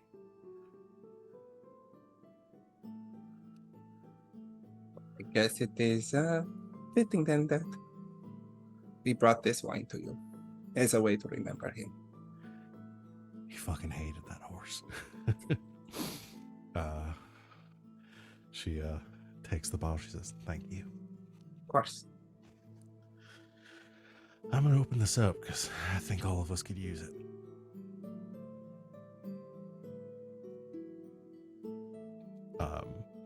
So is there anything else while they're getting things ready outside? No, I have a thing to do after the memorial, but Yeah. Yeah, I think we'll kind of pass time a bit here. The boys out back prepare the plot next to you. You can see it's a bit weathered, but they had a marker out here already for Eckert, and next to it a fresher marker for Franz. And now that they've dug up the spot where initially they had nothing to bury, you come out helping to carry the chest, and you lay it down in the plot. Are you burying the halberd with him, or were you bringing that back to present to them? I was bringing it back to present to them, maybe something to mount on the wall if they'd like it. We'll get to that in a bit. So you, the halberd is probably still inside. Then you place the remains down. There's a moment where they all of you kind of stand around the space, and each one of them in turn says their goodbyes to Eckert, sharing a story or saying some last words to him, as the wind kind of carries, continuing, the sun kind of beginning to set over the horizon, things growing darker and a bit colder here. The horses are kind of huddled together, gathered on a little hillock near a tree growing at the edge of the paddock. And after they all finish, I guess Marianne looks to you and says, I'm sure you've probably said goodbye more than any of us, but if you want to say anything, you're welcome to.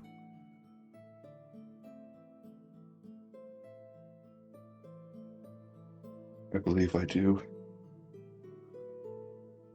However, if it is all right with you, I would like to do it in private. My friends, they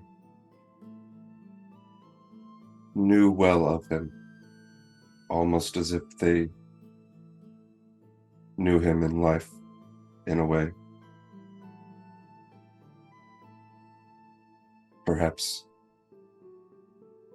I could join you in a moment for that bottle of wine, and we could tell better stories.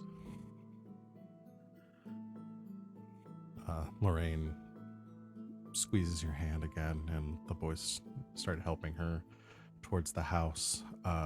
And Marianne says, take as much time as you need. We'll get supper ready, and if you have the time, we'd like to celebrate Eckert a bit with all of you.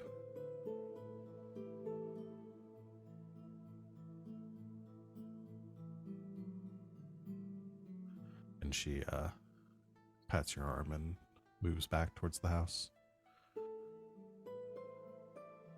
Once everyone's inside, Are the other three staying, or are you staying out here by yourself? it's up to them, really. Would stay, I think. Yes, stays.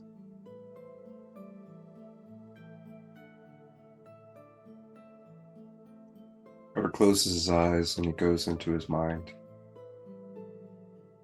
And he walks against the sort of wasteland that is the other side of the wall. And walks up to it. And he taps his finger against it, and there's a ripple. And the stone becomes like glass.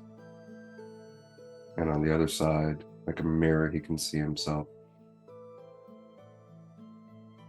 The sleeping version, the feeling version of Eckert. And while waking Carter certainly has streaks of tears on his cheeks, this one is weeping and wailing. And Carter puts his hand against the mirror, and the other one slaps his against it.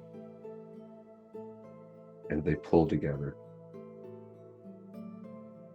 And as Carter opens his eyes, he's also summoning the spirit Eckert.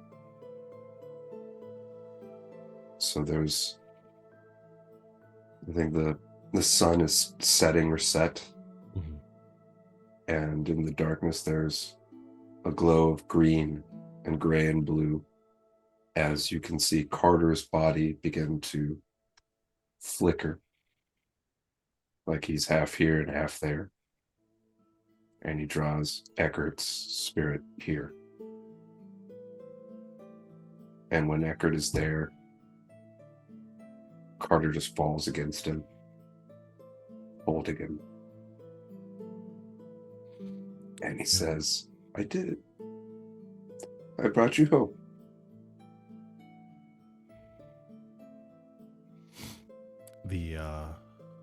The same vision of Eckert that you've all seen, the young, armored, rugged Templar, wraps his arms around you and says, you did. You said you would, and you did. There's still so much I'm sorry for. I'm sorry that I didn't save you. I'm sorry that because of what I am, something happened to you. This happened to you. I'm sorry that I just stood by. I'm sorry that you're not here.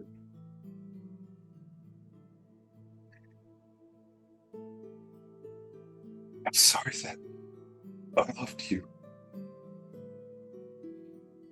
But most of all, and he squeezes Eckert very tightly, and he reaches up and he kisses him one last time, and he says, I'm sorry for this. And he pushes back, takes a step back, still flickering. And he says, I am Andros Philippe Bastille de Cartier, last of my house. I am Carter, friends of the Red Jenny. I am Mage Champion of Minrathus. I am the Wyvern of Valroyo, and I know your name, Spirit. And it is not Eckert Roth. You came from the Fade in my time of need.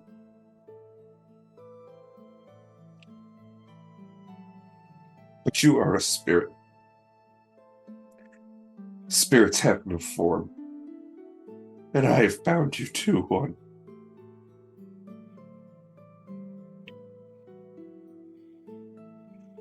I know your name, Spirit of Compassion, and I command you, discard this illusion and show your true nature.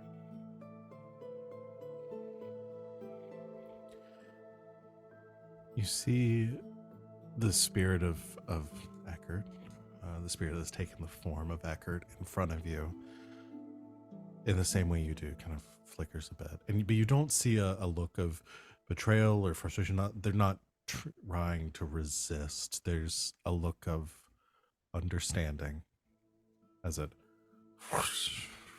you see the form kind of fades, like it's blurring for a moment until it's faded away almost entirely, and you just see this more amorphous green and blue entity floating in front of you with a core of light in its center.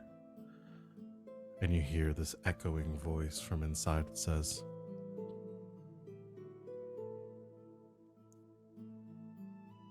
if you no longer need me, I accept this, Carter. Thank you for what you've done for me. But it was selfish of me. Haggard is gone, and I could not admit that. And I trapped you, or you let yourself be trapped.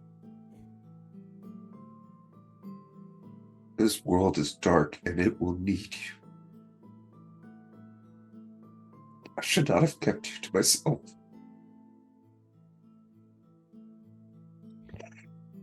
I'm sorry. I'm so sorry. You see a wisp of the spirit sort of moving forward, just sort of like almost like reaching out to you once again and then retreating, and then the voice once again says, I have only done what is in my nature to help you find peace.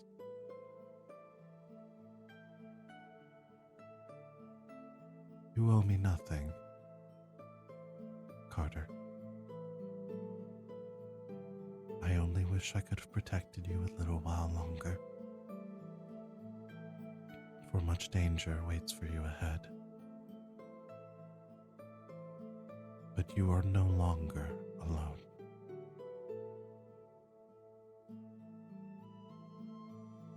I know.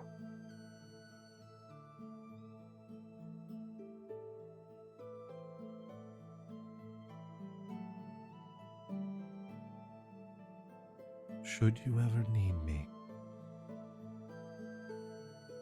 I will be here, not bound, but service freely given.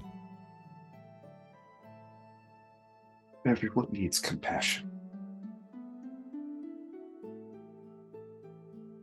I love you as much as him now, too. You are always welcome.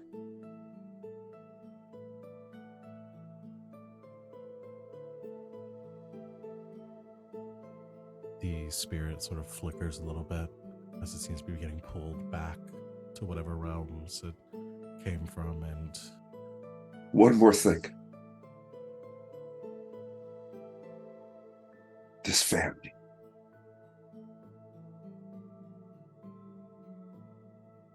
They need you, too. Please. They have lost so much.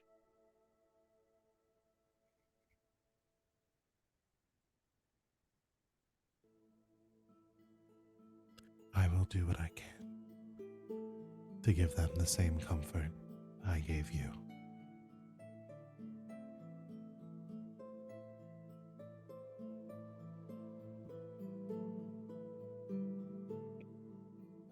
I dismiss you, Spirit.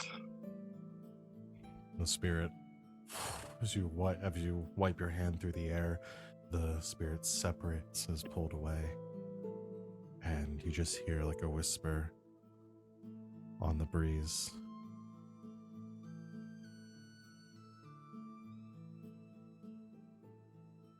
I'm glad that you have friends. And is gone. I think Carter has been in this form, floating an inch or so off the ground, and his body rematerializes fully. He drops first back to his feet, and then it takes only about a second before he cannot stand, and he falls to the ground. Yas comes forward. Kneels and puts a hand on his shoulder.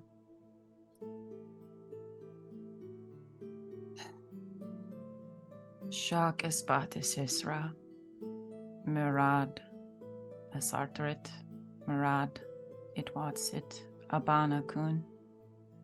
Varash Shukra. Struggle is an illusion. The tides rise, the tides fall, but the sea is changeless. There is nothing to struggle against.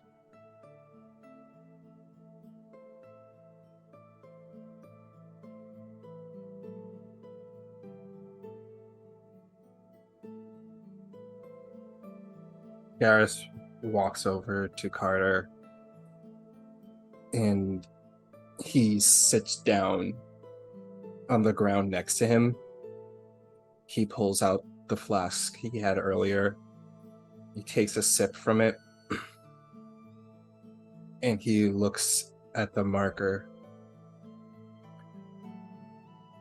You know, he talked about you a lot. And that comes a lot from a guy like Arthur, who's kind of not much of a talker. But I view you as much as family, as much as Carter loved you. Loved you too, Eckert. And he pours a little bit of the drink onto the marker and hands the bottle to Carter.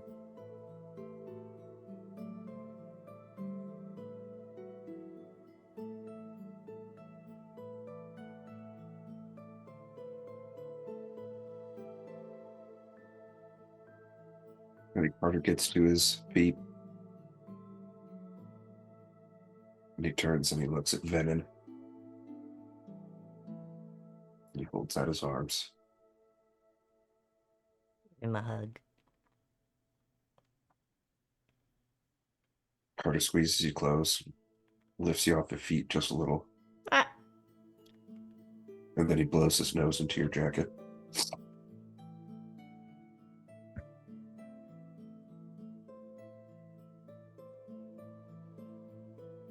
It's definitely not the worst thing that's been on it. I'm just gonna say it.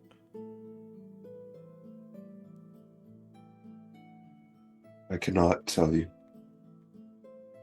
how much you all mean to me. Eckert saved my life. You three saved my soul.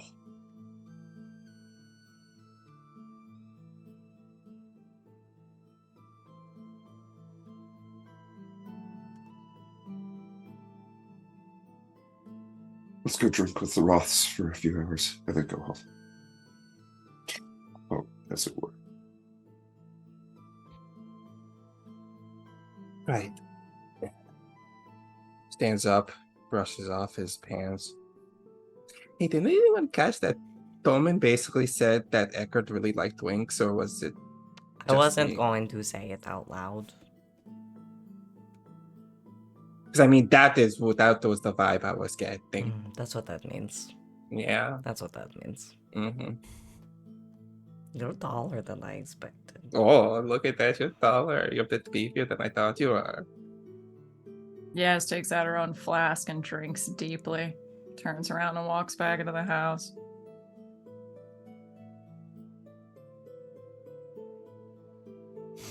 Well, head inside.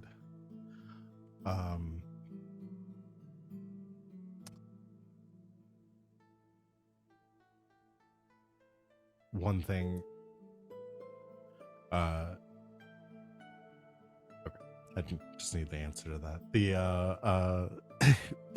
You all head back in, enjoy a lovely supper prepared by the Roths. Drink. They share stories about Eckert growing up. You're able to share some from your time with him at the tower. You were the only one really that got to see him as a Templar, Carter, out of this group. So you're able to tell them like exactly what he was like, how formidable he was, all of that. Oh, you muted it. Yeah, I think Carter is drinking heavier than you guys have seen before. He doesn't get like fall over Sloppy. drunk, but Yeah. he's definitely, a little sloppy. His cheeks are kind of rosy. His eyes are already red, but they're, he looks pretty bleary eyed. And I think you guys hear him laugh for the first time a few times. And I can only imagine that Carter laughs like Jimmy Carr.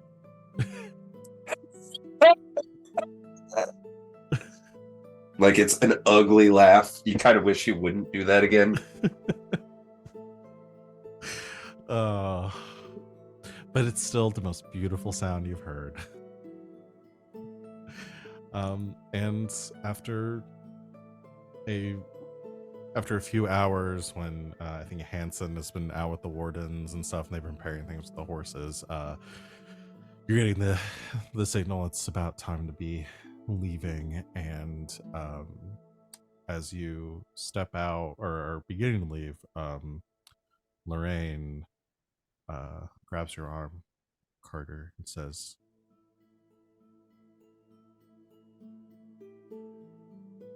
"I truly meant it that you are welcome here whenever you want. You seem like someone that has a lot they're trying to do, so I understand that might not be for a while, and heck, I may not even be here when that happens, but you are always welcome in this home." Thank you, Dame Roth. And I meant it when I said I fully intend to. She looks over. I think the halberd is kind of propped up against the wall, and she says, "Eckert would have wanted you to keep that." Are you sure? It would be something beautiful in this home. She looks around and she says, "Well, first off, it is too heavy for me to do anything with. And that thing was hanging up on the wall for many years after my late husband put it there, and I can promise you it was always a pain to dust. So I don't really want it back in here. But on a serious note,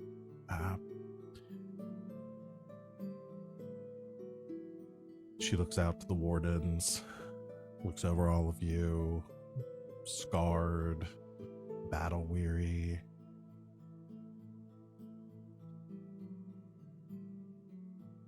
I feel much better knowing that a piece of Eckert is out there doing some good in the world. When you don't need it anymore, feel free to bring it back."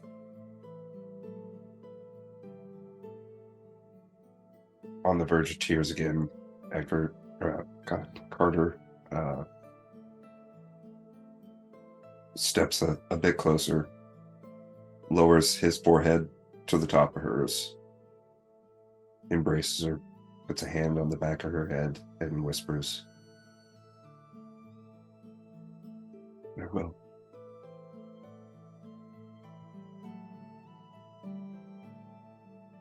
He made the world brighter, and now I will too.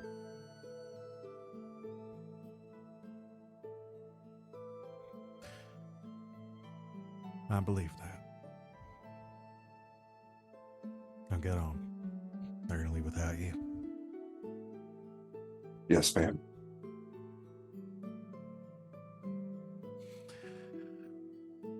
Next thing you know, you're all on horseback, riding away from the Roth estate. The horses corralling towards the farmhouse for the night, and the cool wind pushing the clouds away as moonlight basks over the field where you see the two headstones on the far side. Carter takes a glance back at them, having already mounted up. And up until now, Carter has wielded the halberd in battle out of a matter of necessity, but he's always carried it like on the horse or in the carriage as a matter of something to be transported, and he's always kept it perfectly clean and polished. And this time when he mounts up, he holds it. He puts the butt of it in the stirrup on the top of his foot, and he pulls out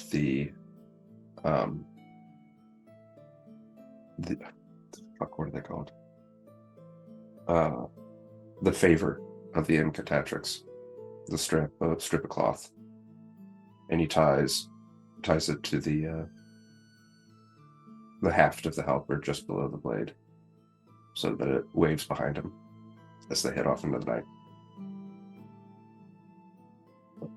Beautiful. So, all of that behind us, let's all just take a second and just kind of like, Fuck you, Zeta. Go Oh, fuck boy. yourself. Fuck you, Sita. Oh my Not god. fuck you, Sita. I bet. Which one of you named the horse Jenny? oh, that was me. Yeah, you're a fucking monster. Fuck you, Val. Yeah, fuck you, Val.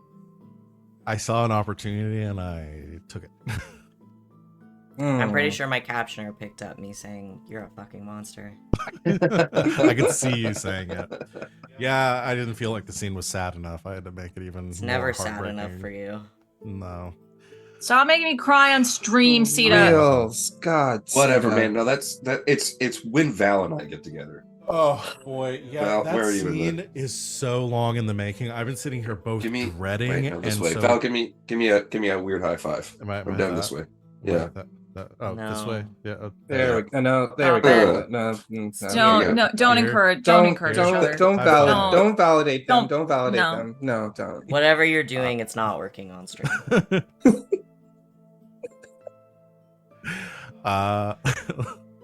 Lovely.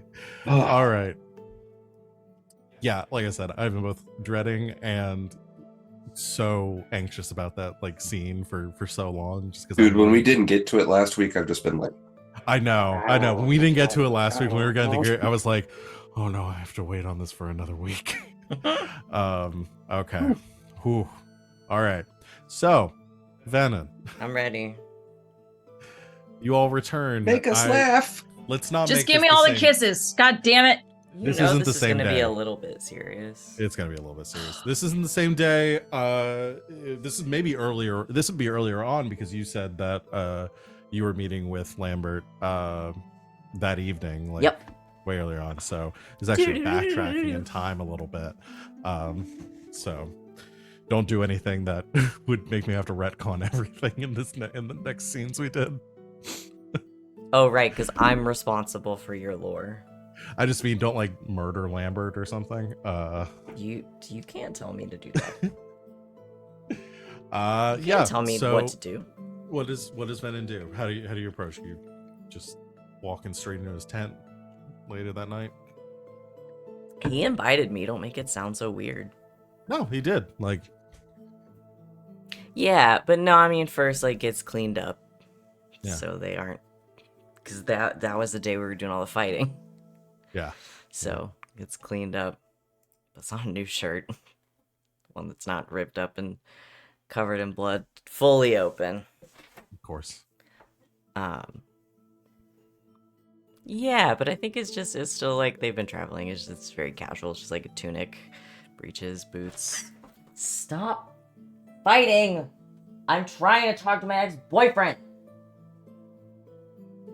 But Yasmera keeps poking me. Freaking cats are fighting behind me. Ah, okay. Yeah. And then... no. Doesn't bring anything. Just brings himself. All right. You walk into this is like a commander's tent. Like this is a large tent for like basically a whole bedroom in here. Excellent. You pull open the flap. You can see a bed, table, chairs, lighting, uniform that is draped over the back of a chair, and Lambert is in here. Is dressed down a little bit, wearing his like a tunic, still his like officer's breeches, but not nearly as formal as before. It's kind of like cleaned up a bit, like washed off his face and arms from the blood of the battle and all that. And sees you come in, says, "Oh, Venehn, hi." Well, don't look so shocked. You invited me. No, I did. I honestly wasn't really sure you were. I didn't know if you'd actually come. Would you like something to drink? Sure. I have some Orisian wine that I brought with me. If you'd like some, let me see. There's apparently I had some sent for when we came here. There's a new winery. It's called Red Jenny. I actually really enjoy it. Have you tried it? I own it.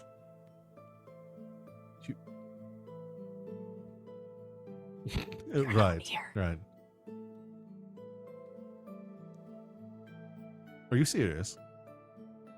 Do I look like I'm joking? Yes, my friends and I own a winery. You bought a winery? You started a wine... hmm Why? They just never took you as an entrepreneur or business. Because it's fun. And because I like wine and I like money. Okay, those all check out. All right, that now makes perfect sense. We kind of came into the building and the land, and we figured instead of just letting it sit and rot, we should do something with it. And I like wine and I like money. Well, you make an excellent vent. Would you like some nonetheless? Sure. Perfect. Pours a couple of glasses.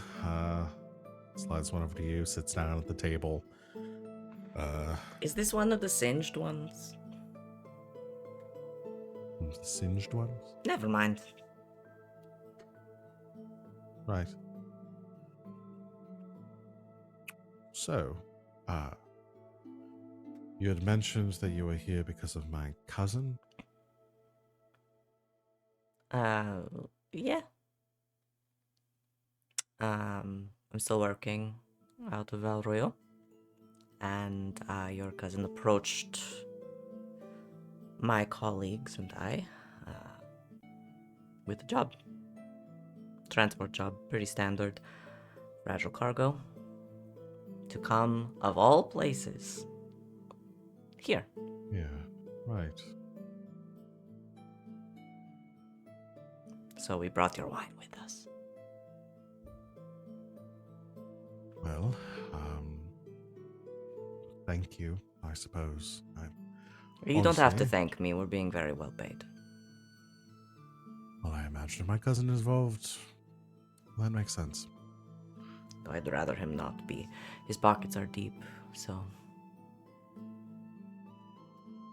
I assume you've had dealings, given your sentiment towards him. Too many. No offense, It's not- he's a real dick. He's not a pleasant man, no. No, he's a huge asshole. But he offered to help, so that's why I asked. Not many people in Orlando were willing to. Least of all, Valrayo. So he gets 1 point. I suppose so. Put it on his tab.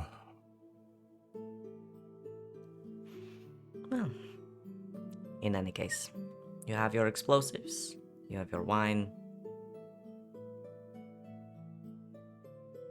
and now you have me to answer to.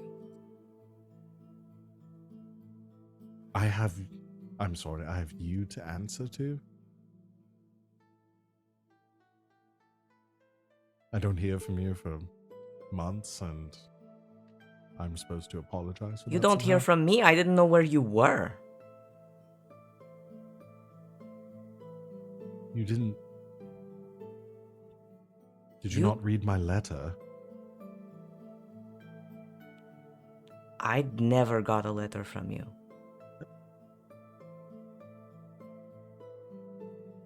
You just disappeared. When my Hold on. When my garrison was departing, I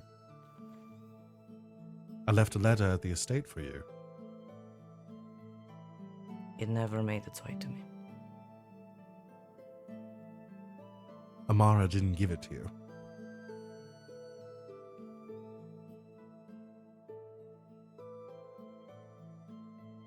No. And I sent letters for weeks afterwards, letting you know where I was, apologizing for leaving so suddenly. You didn't get any of those. Not a single one. I gave up writing after a point because you wasn't getting back, and honestly, I wasn't too angry about it. I just figured you had moved on to other things. I wasn't around anymore, and you probably didn't want to speak with me, and I assumed you were mad at me for leaving so quickly. I was mad at you. I I had thought a you. I mean, duty. you could have been dead for all I knew. And I had to make my peace with that. Not saying I didn't come close a few times, but Well, clearly.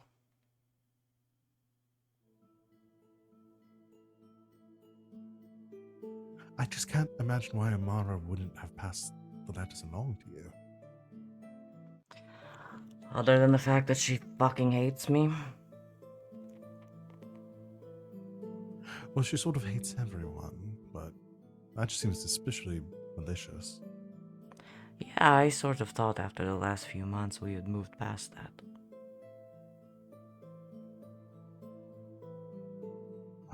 I suppose I apologize. That okay, I can see why you were mad at me then for not. I'd be mad. Okay, that makes sense. All right. I drink the rest of the whole glass of wine. Cheers. Yeah. Salute. Drinks it. Yes. All right, more. Okay. So, right, you paid. Come here. Didn't know about my letters. Right. So what? So what happens now?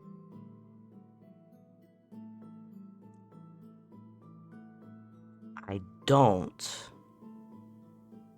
set anything on fire. Please don't. We are in an encampment. I'm working through that part. Well, at least you've gotten over your fear of fire. It's not really getting over it so much as certain feelings taking precedence, I think. That's fair. Okay. I don't know, I had a whole thing that I was going to say. Now I can't say it, because it doesn't make any sense. Well, You- say. No. No, but your feelings are valid. I mean, you didn't know I'd written. You were angry. You need to Are you process. are you serious? Are you sure you didn't just like write some letters and then forget to send them? No, I handed a letter to Amara as I left, instructing her to give them to you.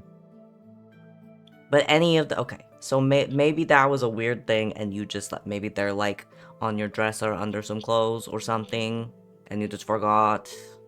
And the dozen or so other letters that I mailed or Are you sure, sent or via did you courier just like back to mean you. to mail them?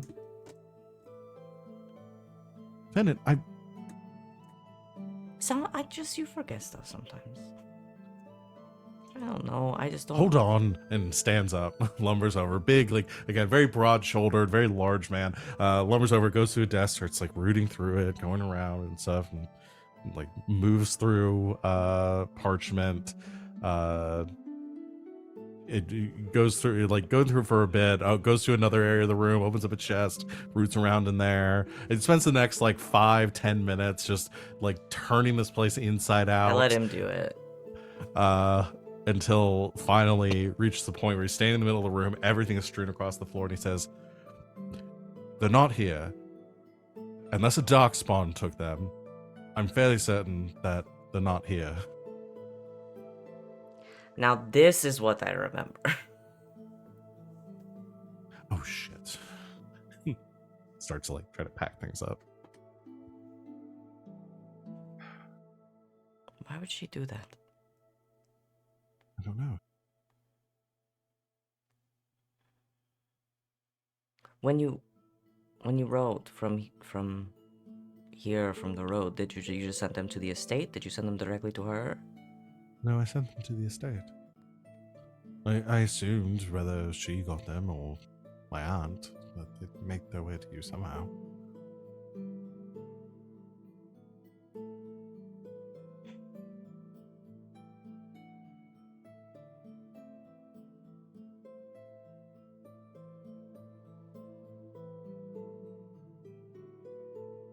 You know your aunt is not a good person, right?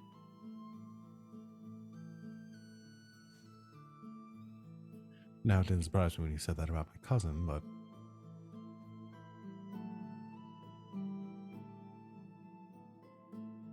There are people in the estate that have things to say about her and things that she's done. Although now I don't know if I believe them. Because most of them came from Amara.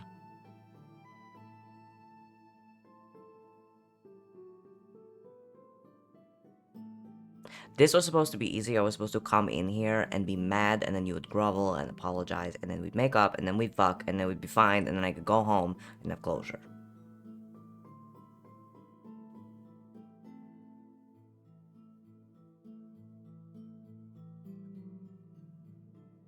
Now it's hard. Stupid.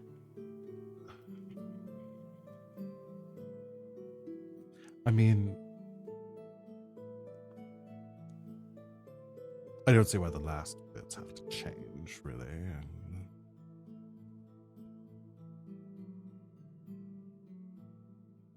If you want me to grovel, I'll still grovel. Oh, you didn't do anything. It would just be weird.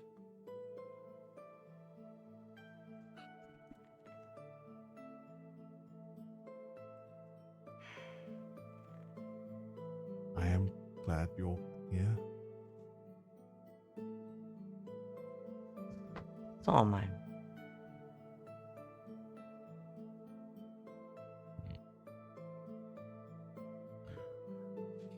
He moves across, like, puts down the shirt that he folded 3 times, and then sets it on the back of the chair. That's not Moves how you over. should fold that.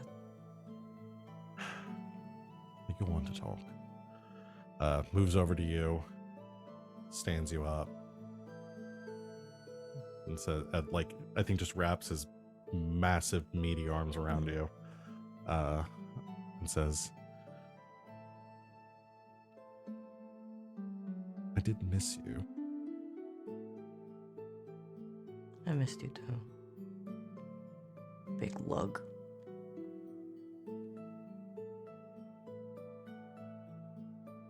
I'm not even going to, well, I can't think of any. And he just kisses you.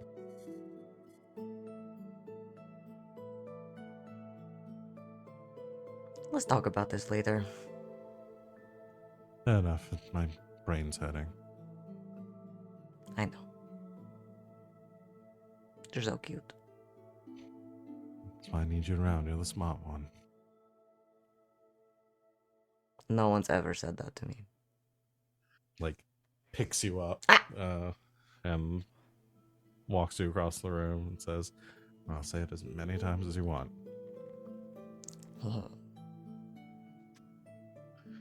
And fade to black. With a little more drama. There's the sound of a zipper going down after it goes fade to black. Somewhere, Garas Despite is, zippers like, not being around, I don't know. somewhere Still Garas zipper sound. chokes on his drink because someone called Venehn smart. Carter walks in with a towel over his shoulder, looking for a place to work out.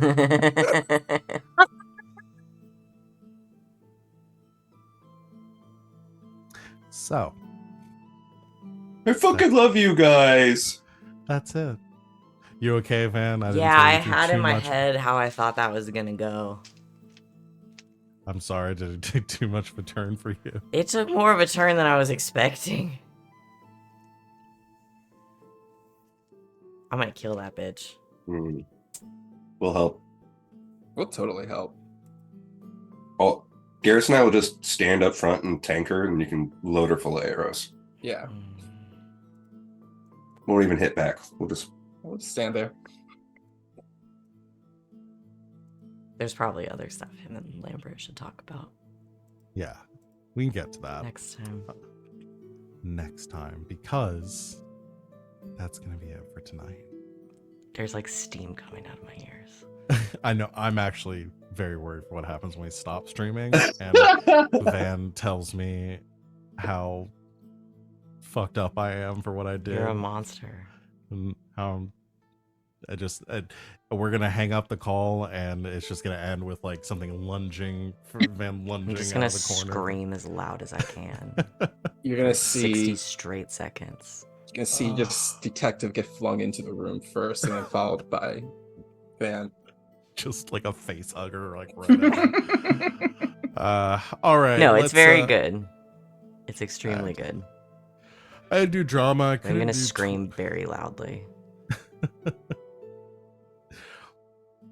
There's all sorts of games going on in Valrio. Y'all been away for far too long for the political machinations. Mm. The game That was is happening afoot. while I was still there. Yeah. The game is afoot. Freaking- All right. Let's go ahead and do our stars and wishes for the night, and then everybody can go get some sleep. Van, you want to kick us off? Or do you need a minute? No, I'm fine. I'm a professional. Okay. No, I'm really fine. I'm being dramatic. My star. I mean, I think it's gotta go to Carter. Right? I mean, how could you not? That was fucking. It was good. Fuck you, Sita. It was Fuck good. you, Sita. Fuck you, Val. The whole thing was good. You guys did a great job. I think everybody did a great job. Everybody gets a star, but Sita gets a gold star. Ooh. I'll start handing out points again. My wish. Yeah, I think I have a twofold wish, and one of them is I think Venehn is going to.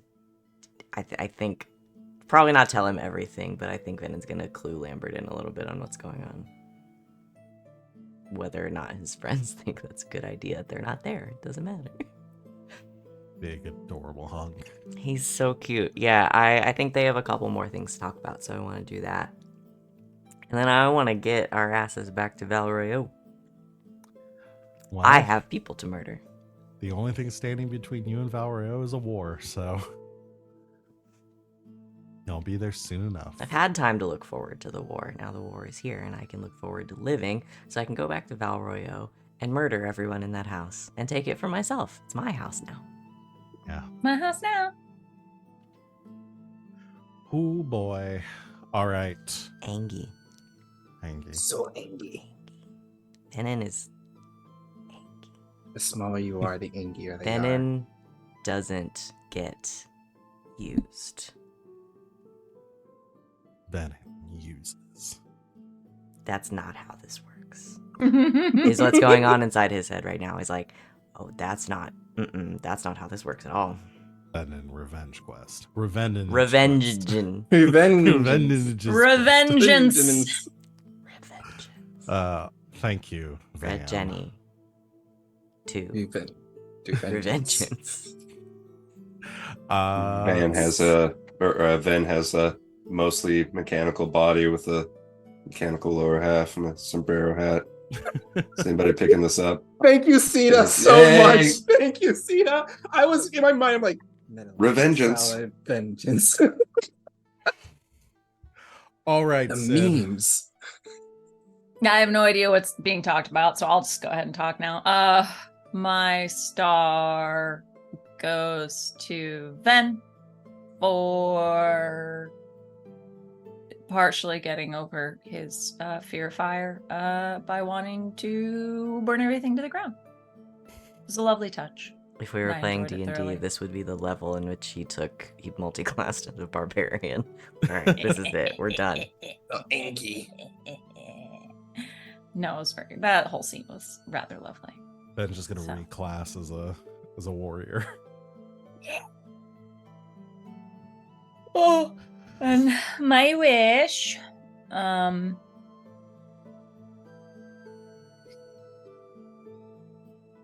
yeah, I want to get to know some of these other wardens so that we can be in anguish when inevitably a lot of them die in the war. That'd be nice. You know, just throw all the tears at us for next time too. If Hansen dies, I'm quitting the show. I am going to cry if Hansen dies. We That's have the Terry last and we have straw. Hanson. If Terry, Terry and dies Hansen. and Hansen, yeah, that's it. That's it. I quit. I'll quit. Yeah, I'll quit. Do you see that smile? That's a monkey's claw is- right there. this is- We know how well Terry can roll, okay? Yeah. Terry did very well. Terry is more powerful than all of us. Okay, Yeah. so Show's turning into Red Jenny the crying hour.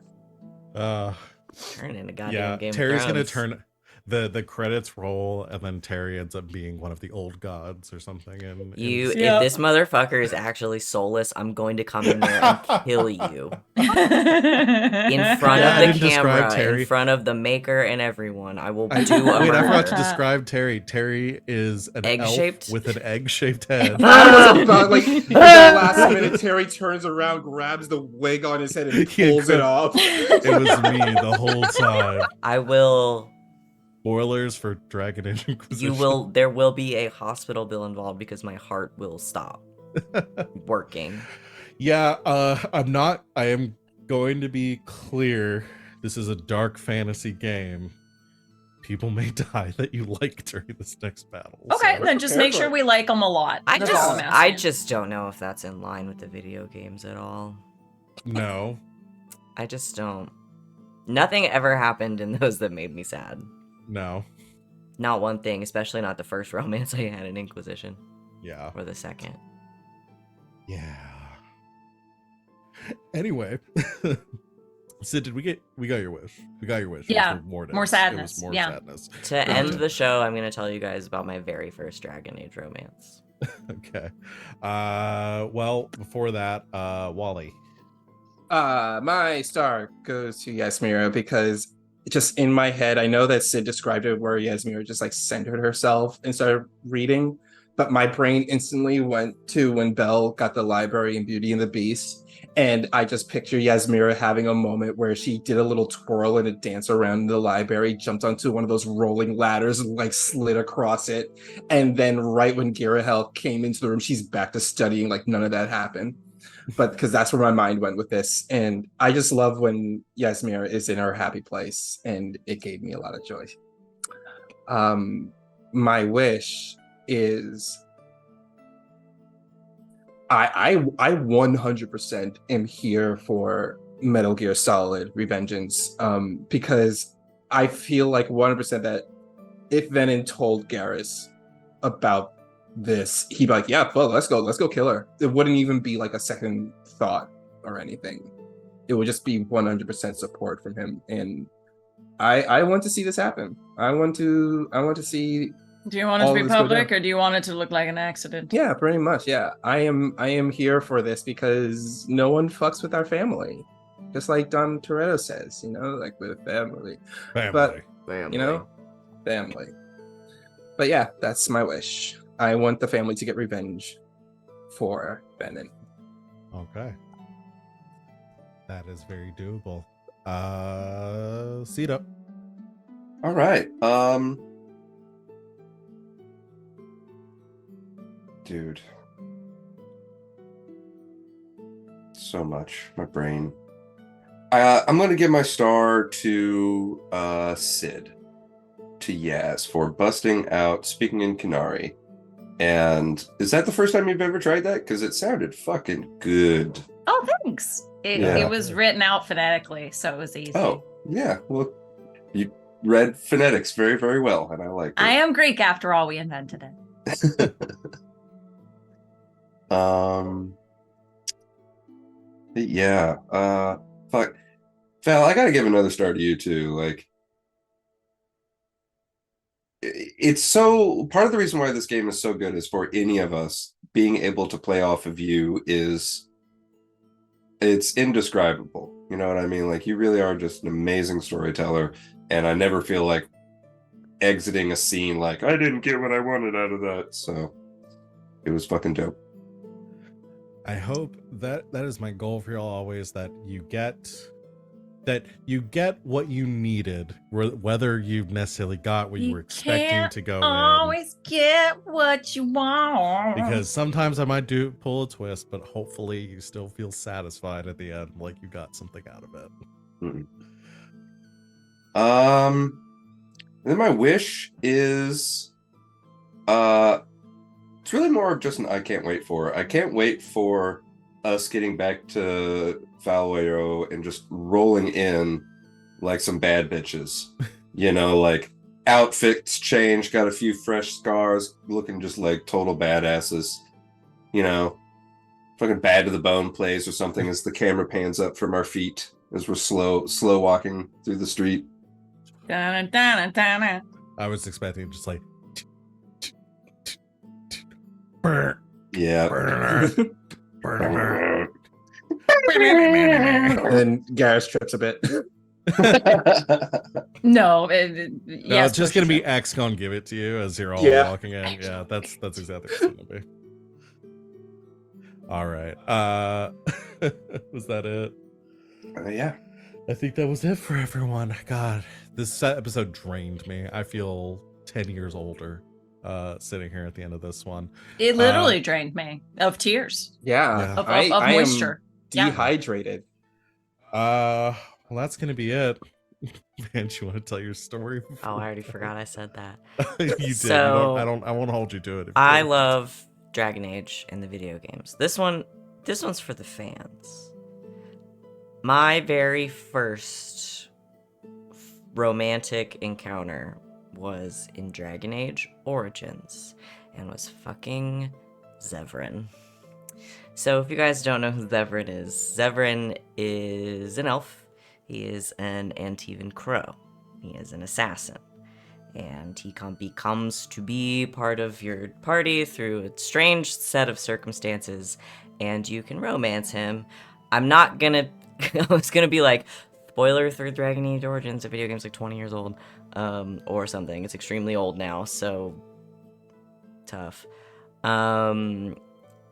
There are certain story moments that lock you out of completely romancing him until you finish them, and one of them is pretty freaking late in the game, and he betrays you, and you get a whole cutscene, and if you have not gotten his romance score to the max point, when you hit that scene, you have to kill him. Yep. Because he turns on you, and you can't convince him to come back to your side, and he goes with the crows, and you have to murder him, or he will murder you. And it was traumatizing. And that's why I picked my romance for this game to be dead before it started. Because it'll really fuck you Yeah. up. And even if Y'all you have been get making his sure you've been maxing approval... out your approval with your romance. Yeah. And even if Why you do you think get... I made smut? So even if you do get his approval maxed out and he decides not to betray you and he leaves the crows for you, then he's being hunted by the crows, right? Which is fucked. And then there's a whole sequence. You like have a fight and like you ask him if he wants to break up, and he's like, I'm all confused about my feelings, whatever. And then finally, it's a very confusing. He's the hardest character to romance because you'll fight with him and be like, do you want to break up? And he's like, you're so fucking stupid, and he gets mad, but his approval goes up from that. It's very strange. I don't understand it. I hate Toxic. this man. I'd love him. Horrible. And then based on how the ending is, like, he can still leave you.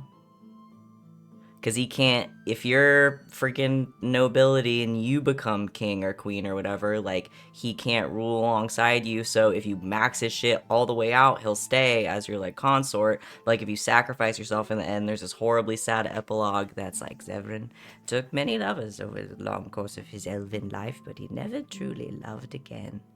I hate that game. It's stupid. Yeah. It So the hits you. first time I played Dragon Age, that's kind of what I went through. Yep. And then Yeah, I I got don't think Inquisition, and my first romance was Blackwall. Yeah. He's think lying what- about his entire identity. What I realized in looking back and doing prep for the rest of the game is I've been really too nice to y'all in the first half of this game, and I'm Those gonna games are have to be cruel. meaner. I'm gonna have to be meaner in the second half. I'm so scared. They're truly cruel, especially when it comes to the romance stuff. Like, I've holy set shit, myself dude. up for failure. They I am are horrified. nasty. You can essentially, like, destroy Iron Bull's entire soul and, like, faith in humanity, and he just becomes, like, a war machine. Like, Yeah. with there's- literally one decision. Yeah. I think there's But- more than one mage that can go abomination on you if you fuck with them too much. Yeah. Yeah. No, these games are And Solus is an old god in disguise who kills Mythal. Mm-hmm. Again, that's why it is marketed as dark fantasy. And that is where we will leave tonight. That's where I'm at. In preparation for next session or next week, we'll probably get started with the siege of Hossberg and Yeah. the battle. That's what's come. going on in Lambert's tent, but what about the war? Oh, right. never mind. Hey. All right. Thank you, everyone out there, for watching. We're over time, and That's I am my for the game. tired. You are very welcome for the game, as always. We got many more to come here on Red Jenny. So This join little us. mini series. This little mini Best series. series ever. Join us in the meantime for everything else this week. Tomorrow, Tuesday, Escape Velocity, 7 o'clock Eastern Time. Be there. In space. We will see everyone in 1 week. And until next time, good game and good night, Internet.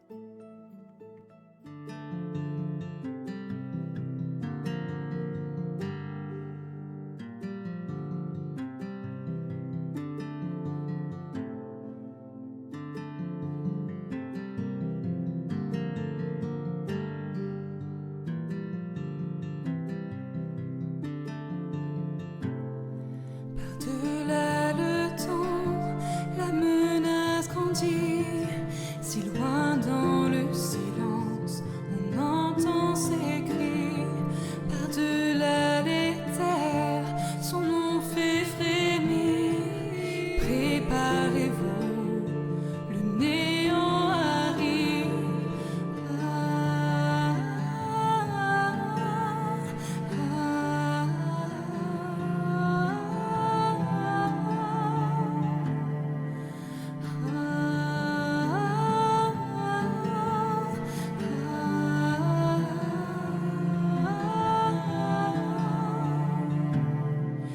Les légendes ne se trompent point.